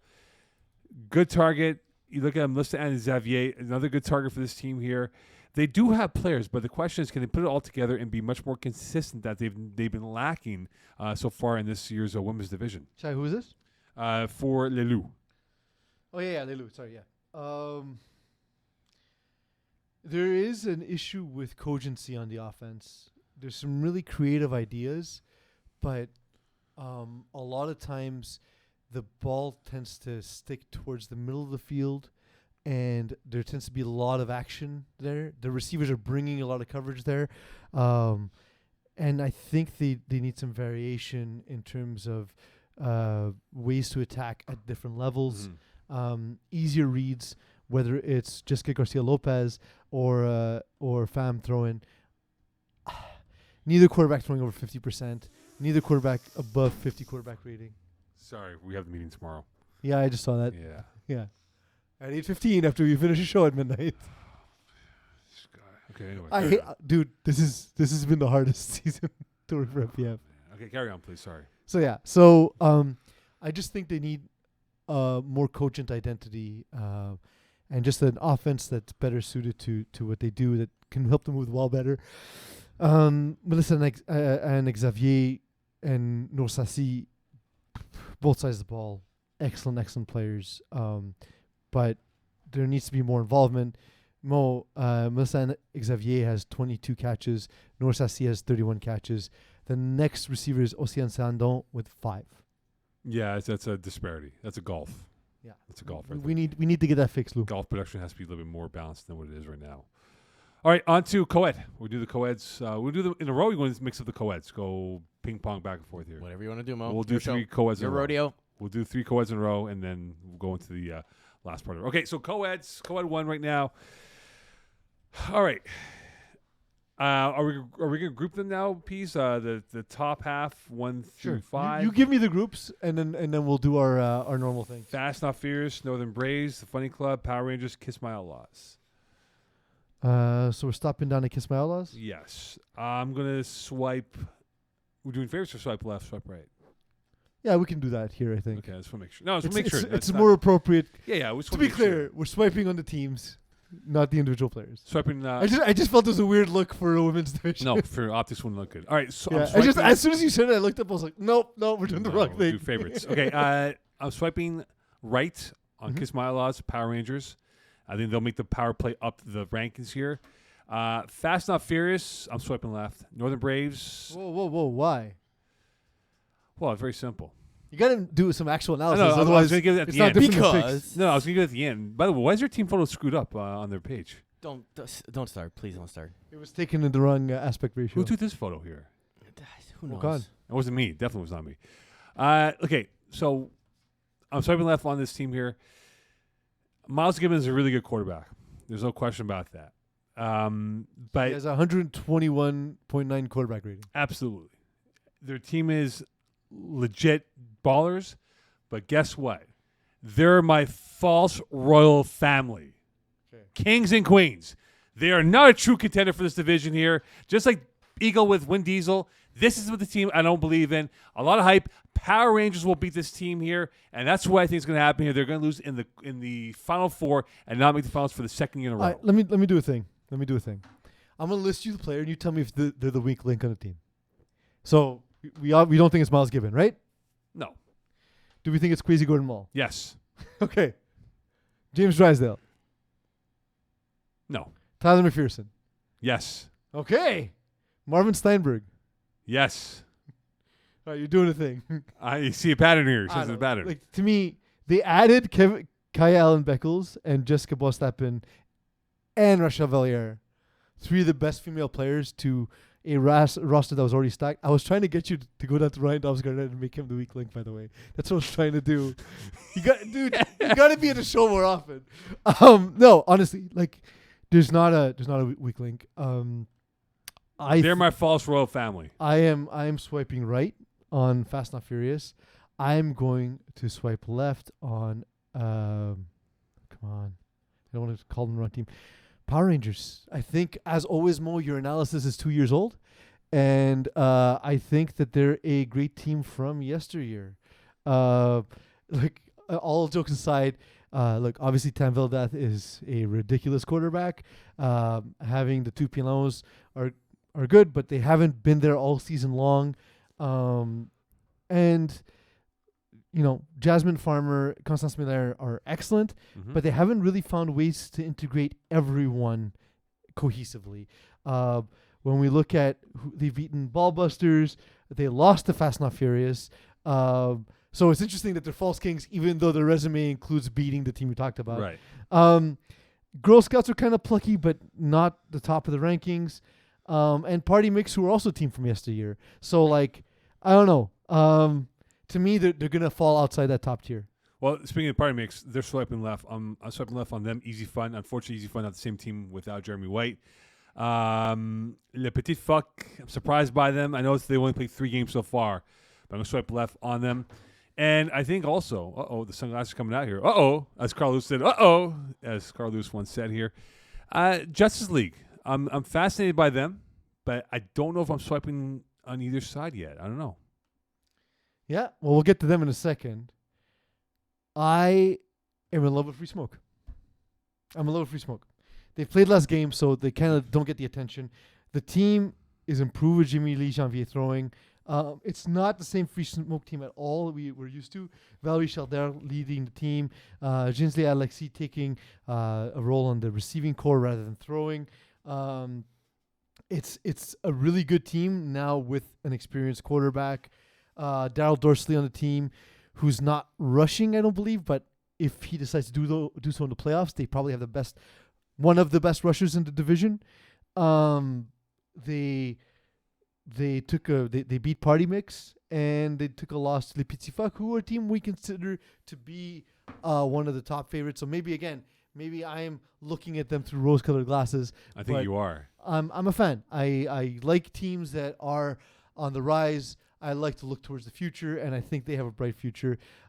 Justice League, it's been a mixed bag. Look at how many players are on the roster. A lot. That's going to be an issue, right? They hammered Easy Fun. I know that it's not the same without Jeremy White, but Simon Blais has been a competent quarterback. This week he wasn't there. It was Etienne Laurence Gervais throwing. It seems as though Saint-Parchia also wasn't there because I would imagine the next quarterback then would be Saint-Parchia. It's been a tough go. I call him the model, by the way. Sorry? I call him the model. Okay. Check out his Instagram. The model of? Check out his Instagram wall, man. Okay. He's got some. He's what model? He's what model number? He's a model that exposes everything. But what model number? He's a I model. forgot to order parts. He's Model X. All right. Model I like X. it. Yeah. And then Party Mix, we've talked about a significant amount already this season. It's just not working. It's a team that just looks like they haven't improved from. It wasn't that long ago they were playing in co-ed finals, but co-ed's gotten a lot better since they were at the top of the division. And Les Bleus are a team that weirdly wear red. It freaks me out. It freaks me out every time. But Andre Havia is going to have to improve a little, and that's what it comes down to. I think they're a team that probably should have been in a lower co-ed division. All right, on to co-ed 2. How do you want to bring this for co-ed 2, guys? You want to do half and half here? Do top half, bottom You're half? the boss. Do half and half here. So top 7, bottom 7 here. So Fit Squad, Benchwarmers, Flashbang Team, Fireball, Kiss Man Zone, IG Team, Badgers. That's the top half right now. I'm going to swipe right on Fit Squad, Benchwarmers, Kiss Man Zone, and Fireball. Those are the teams I'm going to swipe right on, and the rest swipe left. So the way you do this exercise is just rankings. It's just the records. No, but I'll give you my reasons why. I'm waiting for. Hey, why are you swiping right on this team? Why are you swiping right on them? Well, give me a team. Fit Squad. Here we go. Very simply for Fit Squad. I've watched the team play since the fall season, and we spoke about them earlier in the year, but I like how this team's been built up here. I love their defense. The defense in particular is what I really am intrigued by. You talk about Hugo Lepin, who's had a good year. You talk about Laurence Pontbriand, who we like a lot. She's also refereeing this league. She's a wonderful two-way player for this team. And I just think that with what they've done in defense, with 8 INTs in total here, that could be the calling card. We talk about Montreal U being the defensive team here. They could definitely win with that. Also, when you look at the offensive stat points right now, I know he's only played one side, but Vincent Bastrash, he's only played 2 games this year. If he plays a full schedule games, whatever's left for them in the regular season, he could be that dynamic player that can change games on a dime here. Sada's a really good player as well. And Jared Pitta, who I've not yet seen, but definitely has become a good role player for them. He's a big dude. Yeah, they have a team that I'm really intrigued by, and given what they did in the Fall Cup, what they can do now, that's the team I'm watching now for moving towards the end of the year. So this is going to sound like bias. Mm-hmm. I'm going to couch this with, it's an apology I've already delivered to Fit Squad. Yep. But it's what I'm going to do on camera because I'm not a coward. I wasn't proud of how, when I was quarterback at Kiss My End Zone, how we acted at the end of the game when we beat them in the playoffs. And I wasn't happy. I got into it with the rusher. I kept getting hit, and I wasn't happy about it, and I shoved the rusher back. It's not a moment I was proud of. It just, emotions got the best of me. But after so that's something that happens in the game, right? It happens, but after the game, we were chirping, and I don't like that. What happens in the game is what happens in the game. There's no reason to take it beyond that point. especially when you're the winning team in that scenario. And I kind of really felt bad about that. So I reached out to Vincent Bastrash, who wasn't even on the team. I believe it was him I reached out.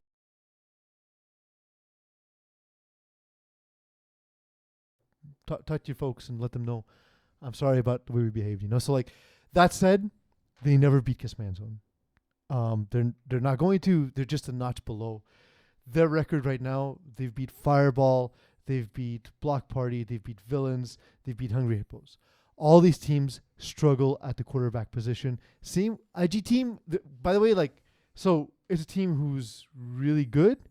It's a team quarterbacked by Jeans de Alexis, who wasn't there that week.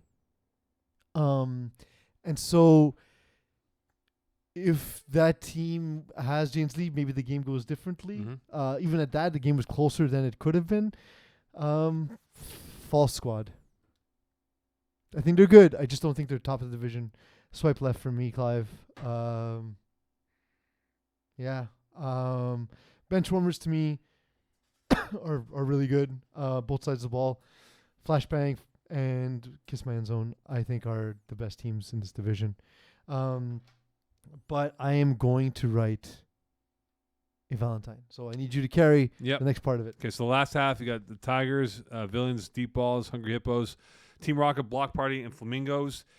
I'm going to swipe right on the Villains. That's who I'm going to swipe right on amongst these teams here. Everyone else is swipe left. Reason why I'm going to swipe right on Villains, they are at a point where at 2-3, they can turn around their schedule, no question about that. I know they got the IG team, which is not going to be an easy game for them, and their schedule is not easy. But look, I'll say this right now. If they get the 4 or 5 wins, they'll get in the playoffs, no question. But you talk about this team here with what they have as a receiving core, with Jeremy Thompson-O'Reilly, Xavier Sauvé, and Gutierrez Rossini. These are 3 top-notch receivers for this team here that has a lot of depth that bring different elements to the field. And I think also with their defense, though, this is where they have to improve on, is creating turnovers. Only 3 so far through the first 5. Can they improve that number here and be better than what they were? If they can get that up by a few more INTs, they will win, I think, another 2, if not 3 more games. And they should be 4-6, if not 5-5. Eagle, you're up next. And 5-5. So I'm swiping right on the Villains to be the team to watch out for in my books. We have another Valentine. Yes, we do. Dear Badgers, you've improved so much over the last few months. Love is about improving for each other. Happy Valentine's Week. Peace.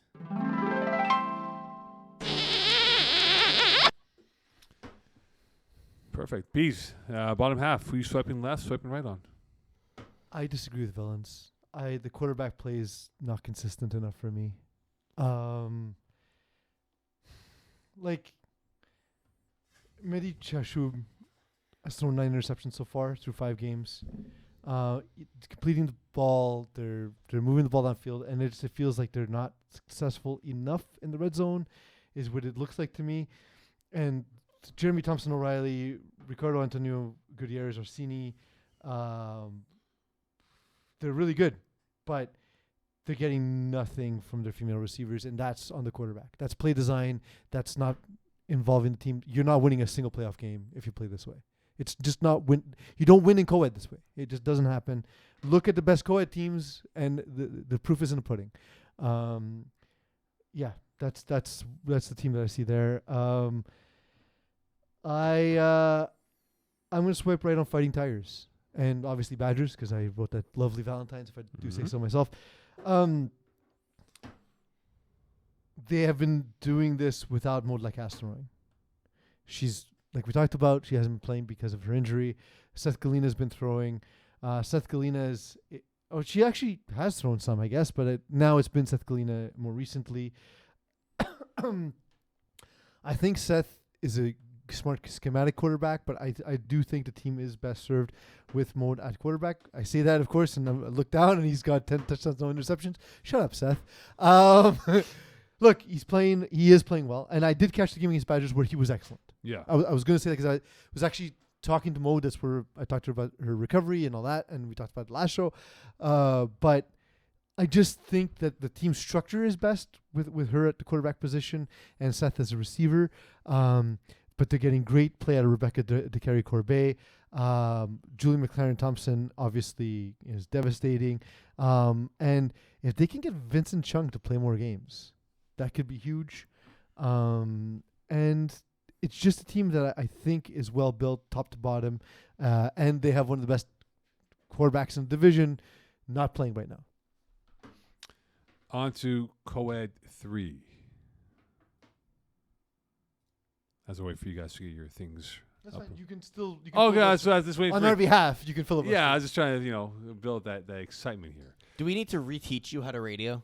No. You've been doing all this broadcasting. I feel like you've forgotten or lost this step. No. When you do a lot of play-by-play, you forget about certain habits here. Okay, look, La Sec, Packer, Sneaky Snakes, half and half, Fast Enough Furious 3, Kenny Cool, Michael Stotts. Kenny Coulee. Michael Scott's We Tots, actually don't know how it's pronounced, by the way. I've just been Block saying it like Party. that. Okay, so I'm going to swipe left on Michael Scott's Tots. A bit surprised by them in terms of where they are. I'm swiping right on La Sec. I'm very happy for them and how they progressed through this season here. But for Michael Scott's Hey, they got to win this year. they're 4-1. 4-1, these guys are. But I'm just surprised that Michael Scott's has not been. Do you forget all the inside jokes you yourself set up? Yes. I'm just going through this, guys, right now. Look. That's the problem. You need to provide actual content that's usable. Yeah, now we're talking about Michael Scott's, though, right? So I'm surprised that they're at the point where they are, which I believe is 1-4. Yeah, 1-3, I beg your pardon. And Kenny Boutillier is a guy who's played quarterback here and there, but I thought he would take his next step up here in this division. I thought he would be able to have better numbers than what he's done so far.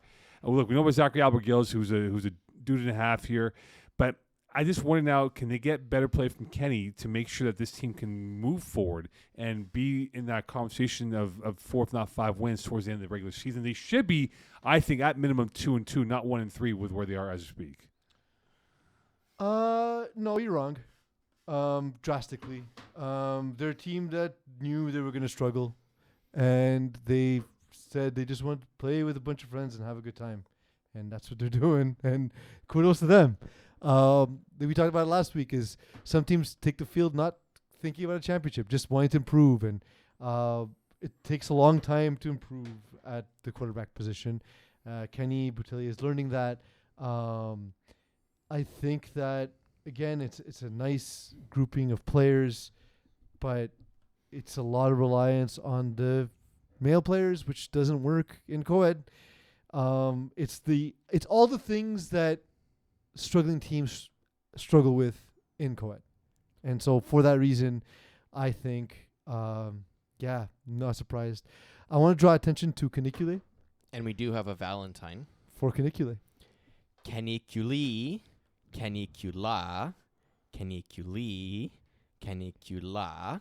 You'll never catch me saying nah. XOX peas. So they're the only they're the only team in the division quarterbacked by a woman, Athena Ryan, who I'm a big fan of. We caught heat from them on Instagram, and then I looked at the clip. I was like, oh, it's the week before I gave them a whole ton of praise. Also, the week you weren't there. The week I wasn't there, so it makes sense, I guess. She's been really good. I think she's missing a little step to become really one of the division's top quarterbacks. They beat Fast and Furious 3, which is huge. And I like that, obviously Evan Goubert is the good one we talk about a lot, but you look around and it's 10 targets to Albert Larea, Patrick Simon, 10 targets to Lara Uzoka, 6 targets to Maria Sali, 11 targets to Maria Manseri. Like, everyone's involved. It's a timing-based offense. She is so good and so decisive at these over and under concepts that they run. It's I think that what was missing is, like, we can't be at every field like we've talked about before. I've seen Athena play before, whereas Willpower and Iggy hadn't, and so they just weren't as familiar with her. I'm a big fan, so they caught my attention for sure. Then let's sack, man. Swipe right on this whole season. I couldn't be happier. Like, that's all the proof that we always say, you got to stick with it. You got to stick with it. You got to improve. They are the living embodiment of if you stick with it, you'll improve. Obviously, Alison Francillon, we know was great, but Raphael Beauchamp-Desbois taking a huge step, and we're starting to see him developing trust with a lot of other players. Estelle Quevion-Lemay getting involved on the offense. Zachary Robello, Justin Leblanc-Guindon as well. It's a really, really team effort. It's not just the Alison Francillon show anymore. And really quickly, I want to talk about Puck-Air. Puck-Air was a team that was a horrendous mess last season. You know, they were new. There were a lot of players. They had trouble communicating just who was getting on and off the field. They have some talent for sure. Vanessa Pierre, to me, is one of my favorite players in the division. She's a really, really, really good defensive player. The stats don't show it because not enough balls get thrown in her direction. Because she's that good at coverage. She really closes the gap. Yeah, honestly, from where they were to where they are now, night and day. Who's going to throw for them, though? Well, that's the thing. Vanessa Pierre, I think, is the team starter. She's up and down. Nick Menard's thrown the most touchdowns, but also the most interceptions. I don't know. I hope they figure it out because there's talent on this team. It's just a little rudderless, to your point. Right. But you got to give credit where credit's due. This is if they weren't winless, they won a game last season. You know, so kudos to them. All right. Are we on to 5A or 5B? I lost track with that. Whichever one you want. You're missing A, B, and 3. Okay, so we'll go 5A then. 5A. Go 5A, and then we'll ping pong to 3, then 5B wrap up over here, boys. Okay, so 5A, as we are in the Can you imagine we left 35 plus for last? You would have died. You would have died on the show. Yeah, it would have been terrible. How many Valentines do we have left, by the way? 4. 4. But these are the most teams. But I also have a very special one planned. So this is where it's going to plan. Perfect. Okay, so 5A, Group A. Ballers Ice Up, Red Knot Scans, Minnesota Sobriety, Buffalo Wild Wings, Clinkers, Backwoods Football Club, Glory Boys, Him University, Let's Speak Easy. I'm going to swipe right on the Glory Boys. Of course you would. No, because they always think, Mike, they always think we hate them. I don't hate these guys. I know they're 1-4. I think the record's not indicative of what they are. They are a good football team if they are calm and focused. And even though their win came against Buffalo Wild Wings on my field here, they have a chance, I think, to perhaps go 4-6 the rest of the way here. I do love the quarterback play that they have this year with what they've done so far. And also, I think the receiving core is a lot deeper, more dynamic with who they have. It's more balanced than before. And I think their defense, though, look, if they can keep things in order, they are ball hawkers. Masiocha, Lee, Venturino, these guys are all good ball hawkers. And Venturino's a really good player. Yeah, and I think they have a chance to make a run up the ladder here. So I'm swiping right on Glory Boys, who they think we hate them, but it's really Peas and Eagle who both hate them because I like the Glory Boys. Look, they had a moment that they're not proud of. Of course. Which they apologize for. Sure. Which we gave them a hard time for, which I think was justified. As a team, as players on the field, I like their talent. I've always said I like Michael Hiotis' ability to throw off platform. I do think he looks to run too quickly. I think he stares down the rush too much. If he chills and doesn't let his happy feet get the best of him, I'm inclined to agree that they're a team that's all good. That's going to be on the rise. They're a little out of their depth, but they're going to improve. I do have some news about this division. Oh, go ahead. Bobby Spaghetti's after the season. Mrs. Sobriety? Oh, what happened? I don't want to share his medical information, but so it's not a football injury, it's something that's more. Well, it might be football related. It's a physical injury. I don't know what he wants. I forgot to ask him if it's okay if I talk about the injury is, but half of the year he posted on FPF looking for a quarterback for this week. They got Jason Armenti replacing him the rest of the season, but they need a quarterback for this week. I believe Antoine Meunier is going to be filling in.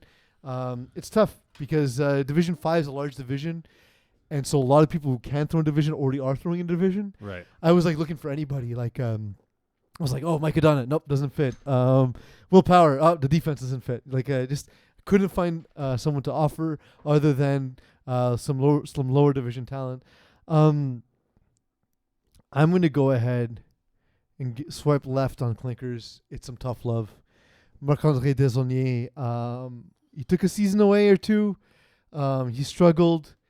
He knows he's better than this. I know he's better than this. I think I'm excited to see him have a better second half of the season. And if I'm going to start bluffing Buffalo Wild Wings, by the way. Buffalo Wild Wings? Why? Yeah. They lack the charisma of a football team. They don't have you have Millette on the roster, and you figure you do more with him, with his wealth of experience that you can lean on him. But they haven't done that at all, and they've been outplayed in the games that I've seen so far from them. Look, I love Piet a lot. I think he's a good dude and all, but this team has lacked that dynamism that I thought would have been there. And going now to that they have 7 games left, maybe they do rebound and make the run back here, but I think they are my swipe left right now. Yeah, swipe right. I got to swipe right on Ice Up. The return of Max and Mickey Marini and those guys. They've been really good. Their only loss has come to No Friend Zone, which the reaction to playing Iggy was, what the hell was that? And he's going to do that to a lot of teams because he's better than his rating indicates, and kudos to him for taking advantage of that for the moment.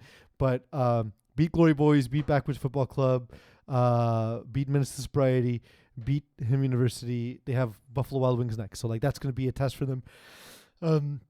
Their only true test, I guess, was No Friend Zone. Although I would say Glory Boys and Backwoods Football Club are better than their records, as we've talked about. A lot of talent on this team. Max Marini is sort of getting back into FPF shape, and they did score 24 points against No Friend Zone, so that is something to build upon as well. So they're my swipe right on this side of the bracket.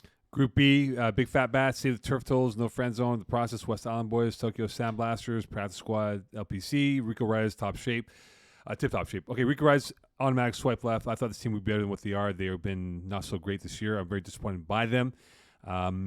West Island Boys, I'm going to swipe right. I think they will make their move up the ladder here. They're too good to be where they are at 2-2. I think they will make that into that top 3 conversation here. I know Save the Turf Toes get a lot of flack. I know Iggy and I called their Fall Cup final, and they blew that 3-score lead in that game. I think they will rebound. I think they're going to be my swipe right team. I think they have a chance to make a run up the ladder here, and I think they will be the best team on this side of the division going towards the second half of the season. And I just think now hold on here, the stupid plate's not loading up here. I beg your pardon. And one more team I'm watching out for, Le Petit Carotte, LPC. I saw them play once earlier this season. And even from last year as a carryover from the Fall Cup here, I'm going to swipe right on them. I think they are going to be a team that will quietly make their way up the ranks here. Not be a top 3, but they'll be in the middle pack of the roster here. But they do have some decent players that I do like on this roster. I think the receiving core is fun to watch. Gabriel Jobin is a guy that I remember from last season who did really well. Nicolas Cloutier is a guy that I think could, if he gets more games in play, could be a player to watch out for. And defensively speaking here, look, Zachary Cloutier, who played at Champlain College and also played at Sherbrooke University, he's a guy that I think can definitely make a difference for this team on both sides of football here. He was one of the top receivers in CEGEP football a couple years ago, and if he finds his way and finds his comfort zone in this division here, I think this team can definitely be a dark horse to watch out for. You can see it. I have a true love in this division. Oh, who's I your wrote a true love? Valentine. Big Fat Bats. That's it. No. Big Fat Bats. When you guys take the field, it lights up in smoke. Roll it up, roll it fat, and bring home the hardware. Happy V-Day. Peace. Zapatelli boys are good dudes. Yeah, they chronically show up to the field and take home those W's. They leave it all out in the grass. They're really impressive. They're good buds. Well, they use the right papers. Yep. Look, Matthew Zipatelli and AJ Zipatelli are menaces. Luca Lachese is an incredible rusher, becoming better and better receiver. Jordan Lassard has taken the place of Sam Mashtub, and a weird sort of cross-division trade. Yeah, it was unfortunate for Yeah. Sam Mashtub. That's what happened. But it was like Jordan Lassard came from another team that Sam Ashton was playing on. It's weird, but whatever. They all worked it out. I saw them play in Div 6 or Div E or whatever it was, lowest division. And I was like kind of a fan. I was like, yeah, these guys got a long way to go. They learned quickly. These dudes are fun. It's a great time to watch them play. Like if you're at a field and Big Fat Bats are playing and you're not spending time watching them, you're wasting your time.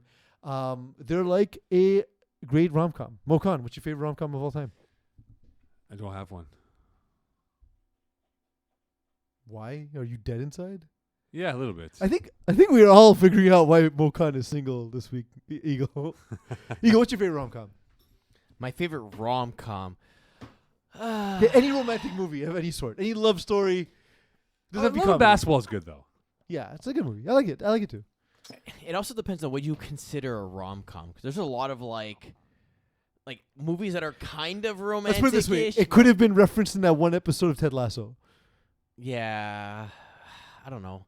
I feel like my go-to would be like The Notebook, but it's also sad. Yo, that's a great movie though. You got to be a robot not to cry in The Notebook. But I was gonna say, so I don't really consider that rom-com. That's more just drama. That's just drama, right? yeah. Romantic drama.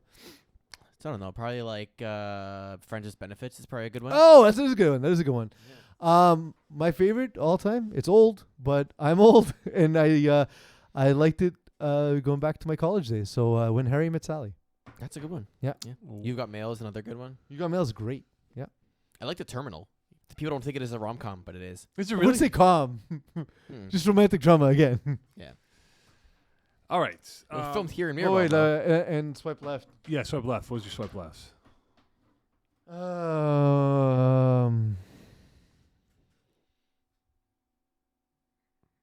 Pitsy Carrot, man. What is this? What is this? I swiped right on these guys. Nah, you're wrong. But you still agree with me on it, though. Yeah, I know. I wasn't paying attention because it's right in He's my like, yeah, I absolutely agree with you, Mo. No, here's the thing. Okay, you lose week one, Save the Turtles. Save the Turtles were in the finals, and it's week one. Weird. You beat Tokyo Sandblasters. Cool. They're getting better, but early in the season they looked like they were going to be terrible. You lose to the Process, which are a little stripped down from their best version, and no friend zone. You're supposed to be one of the best teams in the division. I just realized you played against two really good teams and lost against them. Still, I'm not writing you off. I'm writing you off. Swipe left. Oh, you have a disagreement Swipe now. left. Sorry. We have a disagreement. Plus, you got Big Fat Bats next. You got West Island Boys. Oh no. Yeah, West Island Boys. Left, I swipe left, right. Left. They got Glory Boys at the end Oh, of the you're talking about season. the schedule. When Glory Boys will actually like be like up to speed. No. Left. In fact, I swiped left so hard my phone fell off the table. I cracked my screen. My Apple Care ran out. You ruined my Valentine's Day. You're drifting. You ruined my Valentine's Day. You broke my heart. You broke my heart. You broke my phone. You're literally Tokyo drifting right now. Yeah. Great movie. Underrated movie. File. Tokyo Drift, really? Great. This is the order of it, of how Hans dies, and It's, Well, he Wow, comes back. spoilers. Can you spoil a 20-year-old movie? Comes back twice. So it's weird because it's out of order. A hand Yeah. comes back and then dies. Yeah, it's kind of weird. Anyway, But also, I don't think there's such a thing as a bad Fast and Furious movie. I like number 5. Number 5 was my favorite. Fast 5 is kind of where the franchise turns Yeah, around. the Brazil one was nice. Well, they filmed it in, I think, Puerto Rico, actually. Did they? Yeah, it wasn't. They did 2 seasons in Brazil, and then they were worried about the safety of the actors and actresses. Yeah. And Shocker. Puerto Rico, I think, offered them a better deal. So they went to Puerto Rico to do pretty much the entire movie except for like 5 scenes. Yeah. And that was it. Makes sense. Yeah. Good call. Yeah. So anyway, all right. Player safety, Yeah. No, well, that was it. That was one of the biggest fears is the safety of the employees and actors and actresses. All right, 5B. But do you need who else do you need to take care of them more than Vin Diesel though? Like they're safe. He's in Brazil. They're safe. They're with Dom Toretto, bro. Yeah, Brazil. And the Rock's truck, though, man. Oof, that's a gas guzzler and a half, man. Yeah, Rock's kind of muscular except when he's standing next to Vin Diesel though. Yeah. Hey, I don't care who you are. I'm coming to bag you in, boys. All right, no problem. All right, 5B. We will do groups A and B together. So Warriors, Vic in the Box, Stormers, Brewers, Wolf. Green Monster, Primal, Bulldogs, What Could Have Been, and Ball So Hard You. Okay, so Primal, I'm swiping right on. I've seen this team play a couple times now. Sorry, which one? Primal. You just said a lot of names all at once. Yeah, Primal is who I'm swiping right on. I seen them play a couple times now. They have impressed me. I didn't expect much from them, but they've impressed me from the games I've seen at Hebert. They put up a lot of points, and they're an air raid offense here with what they've done so far. Look, we know about Medric Lozon and what he is as a quarterback. He's played in years past in different teams.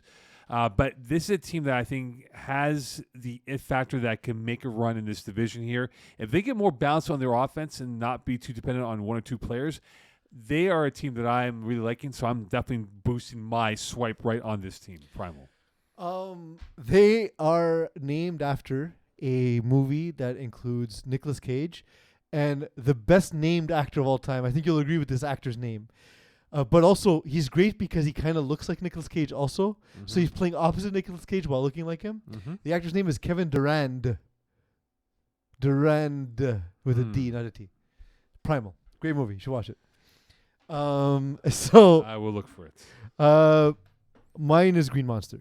Pat Chazon has really turned around. This is a franchise I've been hard on in the past because they haven't been able to score. Well, and they beat Primal, by the way. They did. It was a great game, 20-18. They're still not scoring quite enough, but the team does look more dynamic, and I can't deny that. And the team is as good on defense as expected. Darnell Riley has been really good. And again, the improvement of Pat Chazon cannot be understated. The dude, he's one of these few guys who, no matter which division he plays in, he excels. Yeah. Whether it's a guy who outperforms his role on a Division II team or whether he's a guy who can dominate lower divisions, he's always going to be relevant. I'm swiping left on Bulldogs because how dare you take the Georgia Bulldogs name, not wear red, and then also take a 2-4 record. They could be the Yale Bulldogs, if you know that. What? They could be the Yale Bulldogs. No. They're the Bulldogs of Denis Coderre. Actually, you know what? Tell you what, they're not allowed to be the Georgia Bulldogs. They can only be the Hamilton Bulldogs. No, Yale's worse. Jordan Schwartz is come back from again one of these guys who hasn't been throwing in a long time. I thought Daniel Goloff being in the huddle could help him improve. It's kind of a familiar group. Derek Sigler is a player I really like a lot too. Corey Danker, but they're just not getting it together. They're half a step behind, though. I watched them play a couple of times at Hebert. They're like a half step behind. They're not the same team as they were a couple of years ago. The core roster. And again, like I said, when you miss time from FPF, it's hard to come back and think you're going to play as well as you did because, especially in lower divisions, that there's a high volume of zones, especially with the competent teams. Yeah. They're not static zones. They're very how can I put it? They're very adaptive zones. Right. So they'll give you a look and then shoot a gap, and it's not something that older teams have seen before. Mm-hmm. And so I think that's surprising to them at this point. No question of swiping right on Warriors. I think they have a really good team. They do, yeah. I know they had a weird ending losing to Arouche in the Fall Cup playoffs that it was, but they have a good defense. I love what they've gotten so far from the quarterback play of Mitch Fergenbaum, who we've liked and respected for the last few years in this league. And I just think now that if they can put it together now on the defense or on the offense to keep a more balanced attack, they can definitely make a run. And they're definitely a swipe right candidate for me. Yeah. Go ahead. Can I get the rose-colored glasses? Even though no one will see me wearing them, I need to wear them for this particular segment. You get the headache for a little bit.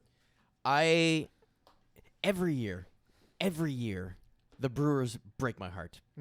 I want them to be so good. It's one of those teams where when they started, we went to the field, we helped out. They did a lot of improvement over time. And they're a group of friends, right? So you want them to grow together and improve together. They did get a quarterback. Go ahead. Yeah, so they got a quarterback in Jeffrey Lefebvre. Chris Morin has built a decent team, right? He's brought in a lot of other people. Even Kevin Gauthier was on this roster. Simon Gauthier is on this roster. Frank Albisi is another staple on this roster. It bothers me to no end to see them struggle year in and year out, and I don't know what to do. It's that love I can't get past. I always root for them, and every single time they lose a game, why? Why? What's wrong this year? What can you do better this time around? Why have you not figured it out yet? Why? Eagle looks like Elton John, by the way. Yeah. I'm a Rocket Man. No, I'm seriously. You look like Elton John with the glasses, man, and the beard. Thank you. Yeah. I don't think he has a beard though. No, but back in the day, you look like Elton John right now. Okay, bottom half of the division: Killer Rays, Team Sexy, Pocket Rockets, Him You, Blues, Red Dragons, the Blue. So by the way, you mean the bottom groups, not the bottom half, like the teams. I'm not that saying the are- bottom like wrong. I'm saying the bottom. Well, we'll find out. divisions. Penetrators, prime time, no pun intended, cover 3. Look, swipe right. Red Dragons. I know you weren't big on them. I'm big on this team. They're 4-1. I'm telling you, it clicked for them when they lost the Penetrators in the Fall Cup, and they just figured it out, and they gotten better since that point. I'm boosting it. Give me Red Dragons as my major swipe right boost of this division. Do you think if they were more of like a pink or even like a turquoise or a burgundy, they would still be dragons, or do they require to be red in order to be fierce and savage? I think they have to be fierce and savage. So red's a nice color, nice fizzy color. And is it more of like a bright red, more of like Or a fire tone engine. of like yeah? Fire engine. Fire That's- engine red for your yeah. dragons? Yeah. I feel like that'd be, I don't know. Would that look Aren't good in this dragons guy? green?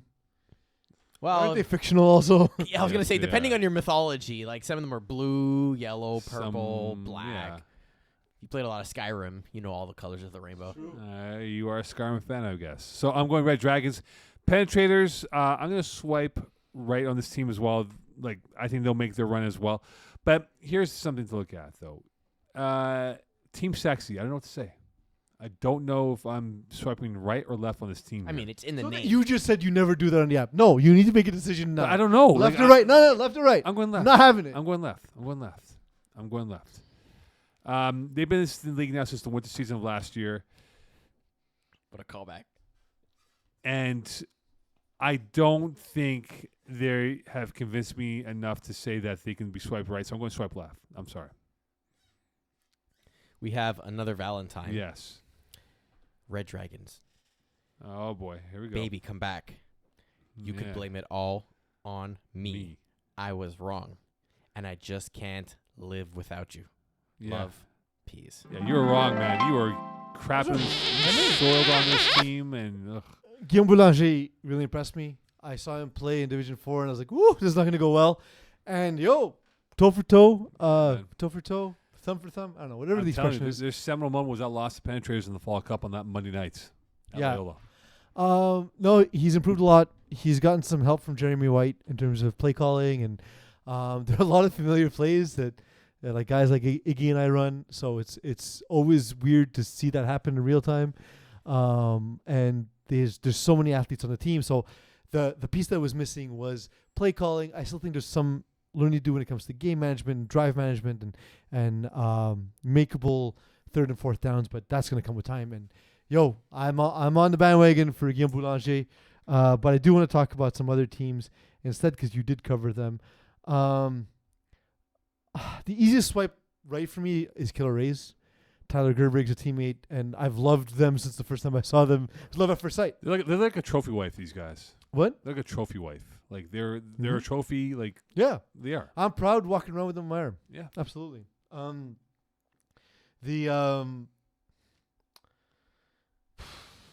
gonna swipe right on primetime. I think they're gonna turn the corner. Ethan Adrian rushed me in tier 2, and I was like, "What the hell is this?" Mike Pierre was on my team, and I told him, if Braves are ever looking to replace a rusher, that's your guy. He's amazing. Like and his first season in FPF, he didn't play much on the offensive side. Still not hugely involved, but 8 catches, 117 yards, 3 touchdowns. He's like a big play waiting to happen. George Zerjotis obviously being the main dude.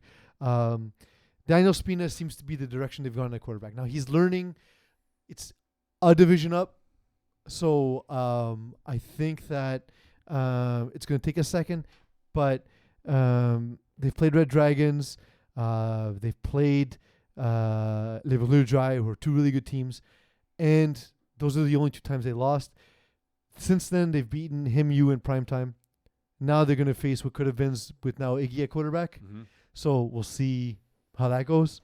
But honestly, I think it's a really fun team, and I think that they're gonna do nothing but improve. I don't really have I'll swipe left because I don't want to dunk on the bad teams here. And no other team really has made an impression. No other teams made like an impression where I thought they'd be good. Everyone's and I just slotted into where I thought they'd be at this point. Right. With the exception of Team Sexy, and you covered them already, so pointless. I swiped left on them. Swiped left on them. So, all right, we're on to Div 3, the final division. We're almost there, Mo. Almost there. We're almost there, boys. Did you miss this? Did you really miss this? I did. I realized that we had a 3-hour show. Look, doing basketball 5.5 hours straight of calling games can be tiresome on the voice. Yep. Yeah. Not the question Eagle asked you. Yeah. Did miss it. All right, here we go. We're going to group them in two. So we're going Group A, Group A, and Group B together. Stoics, Blue Chips, Alpha Dogs, Blackouts, Beer Belly Brigade. No, you said Alpha Dogs wrong. Elaborate. Say it with gusto. It's all caps, bro. Alpha Dogs. There we go. Hey, don't scream. Silent Calm down. Ticklers, Junkyard Dogs, Greendale Human Beings, Preach, and KGP Raw. So I'm giving a boost to Stoics. Shocking. They look, because Christian Vay hates when we talk about them. He prays because it screws up with his mind.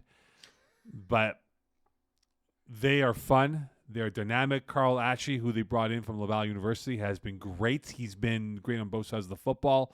They've come away with some very convincing wins. They took out Blue Chips on Sunday of last week, and they won on Monday. They throttled La Malud, and it wasn't even close in that football game. So they give them a boost right in terms of where they are. And Chris Rivet could be in that conversation as quarterback of the year this year. Major swipe left to Blue Chips. I don't know what's happened to this team. It's a team that haven't played. They They haven't played in a year. I know, but at least it's more than a year. But Sanders Armaz played and stuff. But it's a team that's always infighting. They can never agree on the same page of where they want to be.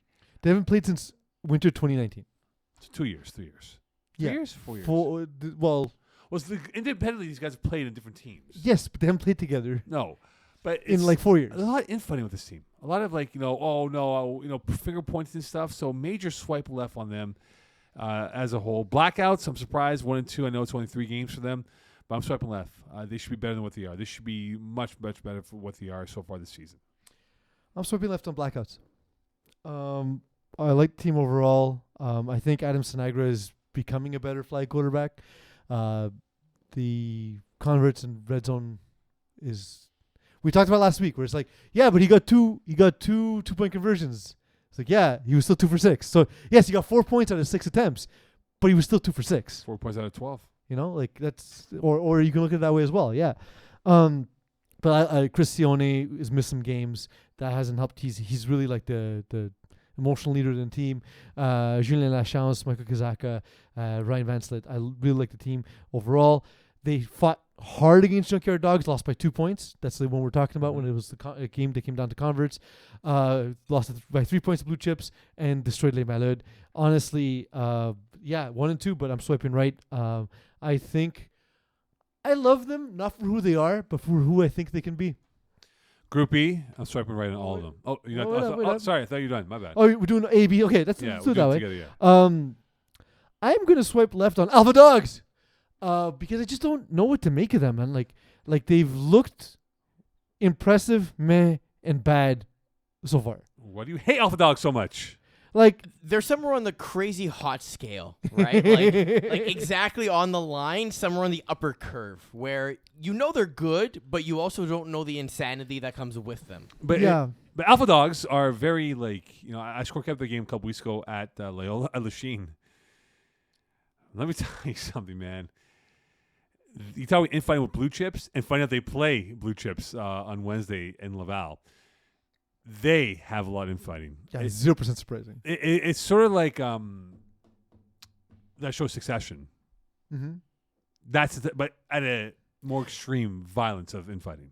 Okay, more extreme than Succession. Yes. Cool. Yeah. Cool. Yeah. Alpha Dogs. Let's go to Group B then. Swiping right on all the teams. This is an ultimate swipe. Are KGP a little out of their depth? yeah. Thank you, Chris Berman, for joining us. Yeah. I'll tell you why. They got hammered against Junkyard Dogs. They destroyed Beer Belly Brigade, who are struggling. They destroyed Bearskins, who are old and struggling. As much as I love Ryan Garber, But we spoke about this week 1. yeah, we thought like that's likely the group of death, right? Yeah. In Division 3. But they're the weakest team in this group. They're gonna get beat up in their I own just group. think for Ryan Garber, it's a step up in weight class, speed of the game, windows a lot tighter than what he's used to. And that junkyard dog game, when we spoke about it, sent me a warning flag about, okay, maybe they're not in the right division, and they're gonna have to take their lumps this year, and for the betterment of their team moving forward. Yeah. So, I'm gonna swipe right on Greendale Human Beings. okay. Elaborate. They are quite sexy. They A are. human being. I really like how neutral the mascot is. The Danny Aylward has come a long way. He's taken that Joey Taylor infuriating offense, has infuriated a whole bunch of new teams as well. Then of course, Brandon's ability. Brandon came up to me. I was like, I posted like, we're looking for a receiver. Highest possible rating, 67. Brandon comes to me. He's like, hey bro, do I fit your cap? I was like, there's a 0% chance you fit my cap. Otherwise, do you not think I would have called you? But like, it's more than that too. Like they added Justin Lerner. Rocco Cruciano played a game. I don't know. There we go. The Greendale Human Being. Mo, of course, doesn't know any pop culture references since 1998 when Speed 2 came out. Also, same month was Is that Con Air. considered a rom-com, by the way? Speed 2? It's not rom. It's not com. It's not good. It's not watchable. It's on a boat, man. Yeah, a cruise ship apparently. Yeah. I watched it this week. It's not good. It's not good. Justin Lerner and Matthew Rupstick returning Matthew Rupstick returning. Justin Lerner and David Polonese being added to the team, I think, are huge pieces. Yeah, I think it's a team built for success in this division with, of course, the most infuriating offense in the world. On to the middle division, C and D. Did you give any? Oh, you I swept did, right yeah. on. Yeah, so You give no analysis. but it's the best division, though. Yeah, but you need to analyze the teams. Otherwise, why would anybody watch? But you just did. Mo thinks with his heart, not his brain. Yeah, this is where we're going to go analysis Mo now. thinks with his heart. Actually, not. Forget that. Mo thinks not with his brain is the better version of that sentence. So here, C and D. We got, that's what she said, Mongoose, GIHF, Le Vechefort, Backyard Bullies, Le Gros Coq, Speed Academy, Never Overtime, and Le Malud. All right. Automatic Mongoose is a strong swipe right. Alex Gaudet and that team looks like they've not lost a step here. They have been great on both sides of football. Their defense is smart. They're tenacious. They're patient. They suck you into making bad throws, and they murder you on those mistakes that you do. And I think Gaudet, with Ryan Reedy on that roster, has brought a different element of safety for him moving forward in terms of that safety valve as a pass catcher over the middle. I'm going left on Le Vechefort. I'm disappointed by this team here because I thought they'd be much better. They have Guillaume Ballon, who's one of the best, arguably one of the best defenders in Division 1, who I thought would have made a difference for this football team and has not done so at all. And I think it goes back to the quarterback play and the fact that with the inexperience that they have at that position, led by number 8, and I'm just trying to get his name quickly here. Hold on, that's not him. Oh, that is him. I beg your pardon. Thomas Paradis. He's been too erratic in the red zone. They've had a lot of turnovers, a lot of 4-and-outs in the red zone here, a lot of red zone INTs that has cost this team points here. So a major swipe left on Le Vechefort this year and where they are. And in terms of the other division here, Le Malud, major swipe left. I don't know what's happened to this team. They've gotten progressively older. It's sort of like the Silent Ticklers. No, it's like not. I did a 4-0. No. Jonathan has 28 touchdowns, 2 interceptions. Talking about Simon Richard's team.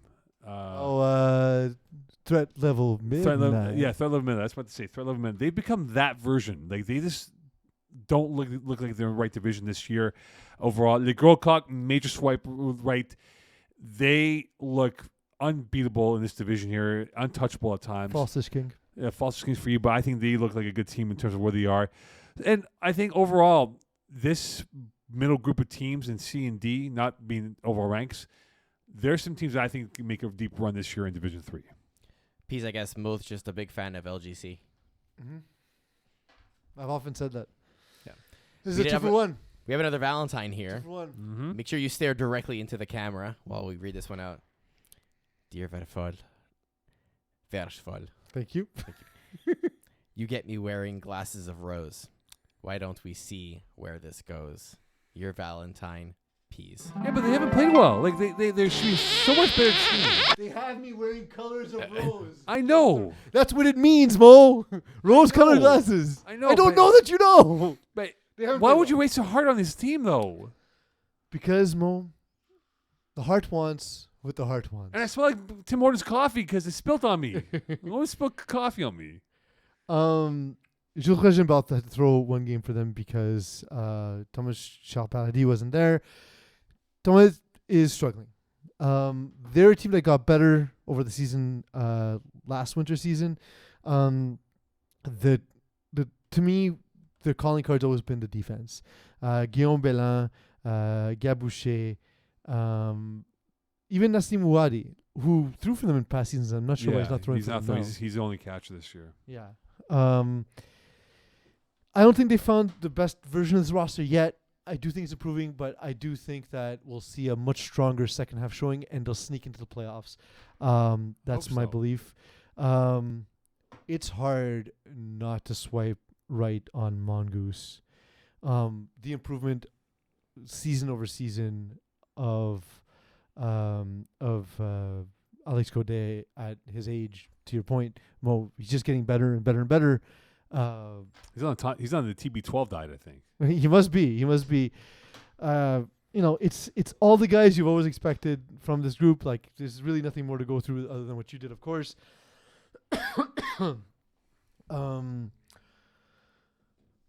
Let me see. Infantry. I'm gonna swipe right, man. Really? Okay. Well, sorry, swipe left. Yeah, that's what I thought you meant to say. Yeah. There's not an excuse. Wait, Corey why Walsh- we are going EF for? Yeah. What? We move to the next division. Yeah, that's fine. We're doing. He mentioned like 1,000 teams. Yeah, no? it's all good. It's enough. Let's go. You're doing groupings of 2 and suddenly you have... Yeah, okay. I did. Well, this. he did. He I mentioned covered all it the team all. names. Fine. Um, Jeez. Should have brought Look, you Valentine chocolates. Crazy Gordon Mall, Roy Should've, my Smergen, bad. Sean Smergen. This team should be stacked. Armand Bala is a ridiculous sized rusher. Corey Woloski is a genius at the quarterback position. It's not working. I don't know what it is. I have no explanation. Mangoose, to me, are probably the favorites to win the division overall. Speaking of improvements constantly, but doing it at a much younger age, is Nick Schaefer. 22-1 through 4 games this season. Mhm. The 4 that he played anyway. They won a game with James Drysdale at quarterback because that's how dominant they are. That they can win in Division 3 without their quarterback. I'm going to swipe left on Bearskins. I've seen too many of their games this season. They just don't look like they can keep up, man. I know Chris Miar is on the team. I know Vince Bernardo's on the team. There's just not a ton of speed, and I don't think the offense they're running fits the style, fits the skill set of Neil Ettinson. Change it up. Play a more flag football centered offense that has less ISO concepts, and you'll be a lot better off. Teams are able to just man up on them and dare them to beat them with just Chris Miar. And it's hard. It's hard to do because taking deep shots is not, to me, Neil Ettinson's strength at this point in his FPF career. Green Monks. Read the article by Will Power. Swipe right for me. Swipe right as well. Yeah. And they're if- all St. Hyacin guys, like St. TSN, Cool. tackle guys who were playing with Andre Lapointe on that team. I'm gonna swipe left on Air Force One, but just because I thought they'd do better. Chris Van Ort is a really good player. I'm a fan of Simon Blais, although he's struggling in both divisions he's playing in right now. There's a lot of talent. Manuel Roy, obviously we know. Great combination of snapper and rusher. Not too common in FPF. They have a team Instagram account where they post the results. Yeah. So I thought that was super cool. I love that. Love the guys. Just not seeing the results we need to see from them. The only team they've beaten is EZW, who don't have a win yet this season. I don't know. I don't know what's wrong. Green Monks, I definitely agree with you. I think Swipe Right. They're good fun to watch here. Arush, I know you hate them, but I'm Swipe I don't Right. hate them. They just. You hate them. They tell me they just don't like this. You know, I like them. So I like their sandwiches. I'm curious, Mo. Do teams didn't do only our thing, do teams next only week. talk You to you haven't about been me? here in over a month. I know it's true. Do teams only talk to you about me? That's how it feels like. It's The only topic conversations. I've become like a psychologist. Like, they vent to me like, Peasy's really, I'm like, dude, like, I'm okay, not Peasy. cool. Arush, like you're a game over 500. Cool. I'm swiping right on them. I think they'll make their run. I'm swiping left, but I'm hoping that I'll come across the profile again. How's that? What was the odds? I don't know if you saw it on Instagram stories. Arush has a fluorescent neon shirt, and Green Monks got themselves a fluorescent neon. Like, the odds of that, of the biggest season of teams, 2 in the same game wearing the same color uniform. Yeah, it's tough to believe. Yes. All right, it is now time for... Technically, we haven't done Division 1 yet because we went through the... We did. But Let's you didn't go. swipe on these teams. We did swipe. Swipe right, Yeah. On everyone? everyone. Yes. Everyone. Yes. You want to know? Why? Because you're tired. I'm horny. Tired and horny. That's it. Hey, Peace, just let me know. We got another room over here. There we go. Hit the garage. I mean, the room in our palatial studio Yeah, there's space. shipping container. It's funny. Will came to replace me, and he told me, he's like, "Yeah, I thought your studio was a lot bigger." I was like, "It's not." No, it's shipping container. All right. All right, you guys ready for games of the week? Yes. What? You guys ready for games of the week? I am now. All right. We're going to start with Division 1, KGP plus Double Straddle. Double straddle. Braves All-Stars. Braves. All stars. Mike Percen's missing. I'm going to go All-Stars. Bulldogs Party Crashers. Crashers. Crashers. Flagwell Sack Kangaroos. Kangaroos. The Roos. All right, Division 2, Killer Bees Touchfoot 450. Oof. I'm going to go Killer Bees. 450. As much as I hate choosing anything from Laval. 450. Got Skills KGP. KGP. KGP, yeah. Maybe if Cutler's back. Urgence Magic Blessed. Blessed. Give me blessed. I'm going to UM. Run It Once Moretti Crime Family. We're ready. I'm ready, yeah. Braves 2.0 Terror Squad. 2.0. 2.0. All right, we're going to go Division 6, Dewey Molasses Texas Chooches. Dewey. Texas. Dak to the Future FA Squad. Dak. Don't Blink LaSalle Warriors Midget. LaSalle Warriors Midget. And then in a double header, Don't Blink Practice Squad. Bad squad. Don't blink. Don't even blink. Blink and you're dead. Slippery Slopes Seatown Spice. Seatown. Slippery slopes. Gru's Crew Maccabees. Maccabees. MTL Red Blacks The Habibis. The Habibis. Red Blacks. LaSalle Warriors Midget The Royals. LaSalle. Warriors. X-Men Mountain Dew Babies. X-Men. X-Men. Wild Hogs Slippery Slopes. Wild Hogs. Wild Hogs. No Fly Zone Why So Serious. No Fly Zone. Why so serious? Trailer Park Boys Win Diesel. Eagle, what's your pick? Win Diesel. On which? This game. Win Diesel. Trailer Oh, Park no, Boys? Trailer Park Boys for sure. Win Diesel for me. Towers FT Bananas. Bananas. Bananas. All right, we're going to go Division. I know this. 4. Yes. The Reet Mengoose. The Reet. Reet. Fourth and Schlong. Ball Don't Lie. Fourth and Schlong. Schlong. Friends with Danny. Team Ethnic. Danny. Danny. Kiss My In-Laws. The Heartbreak Kids. Kiss My In-Laws. KMI. Vultures. In and Out. Vultures. Vultures, yeah. Blue Dreamers. Hot Sauce Sports.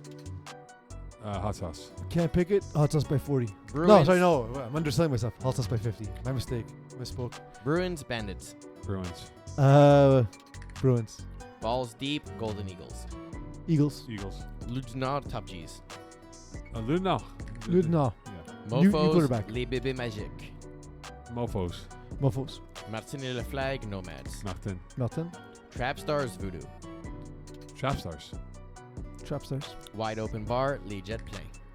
Wob. Open. We're going to go 35 plus. Monster Pacemakers. Monsters. Pacemakers. Rainmakers Gladiator. Glads. Glads. FPF JMJ. FPF. Yeah, FPF. I'm always going to choose a team called FPF. And Polvige Paramount. Polvige.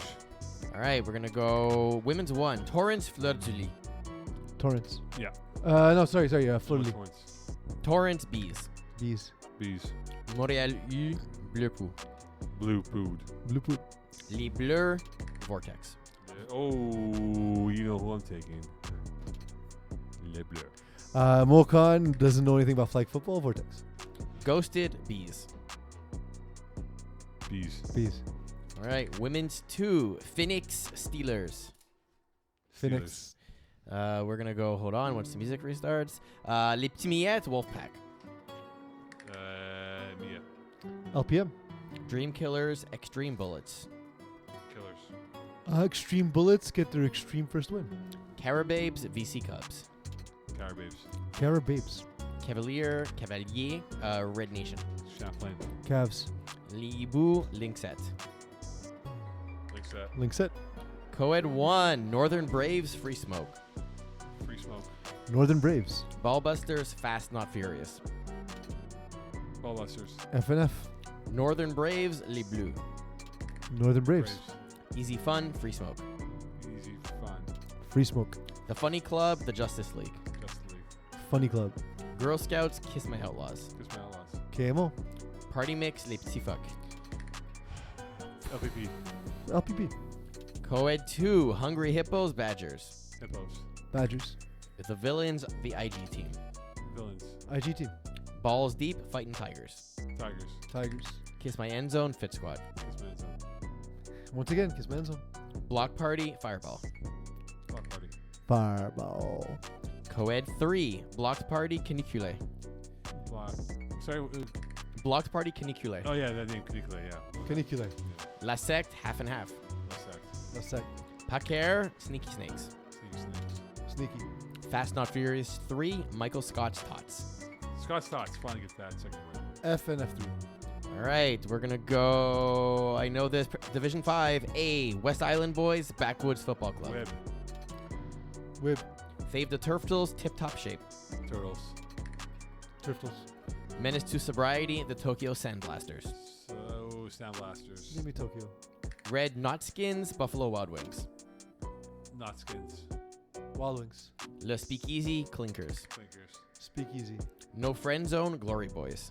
Glory Boys. No Friend Zone is Iggy's team, right? Yeah, no Friend Zone. Big Fat Bats The Process. Fat Bats. Yeah, same. Ballers Him University. Ballers. Ballers. Practice Squad 5 Rico Riders. Rico Riders. PS5. Division 5B What Could Have Beens Red Dragons. Dragons. What could have been? Killer Rays Team Sexy. Rays. KR. Wolf Stormers. Stormers. Stormers. Vic in a Box Pocket Rockets.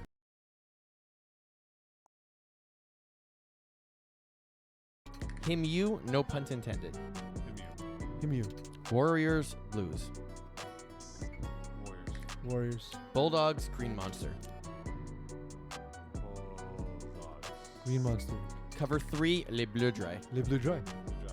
All right, and Division 3 Silent Ticklers Greendale Human Beings. Ticklers. Greendale. Backyard Bullies Les Gros Coqs. LGC. LGC, yeah. Une phrase bien fournie Mongoose. Mongoose. Blues Clues Easy W.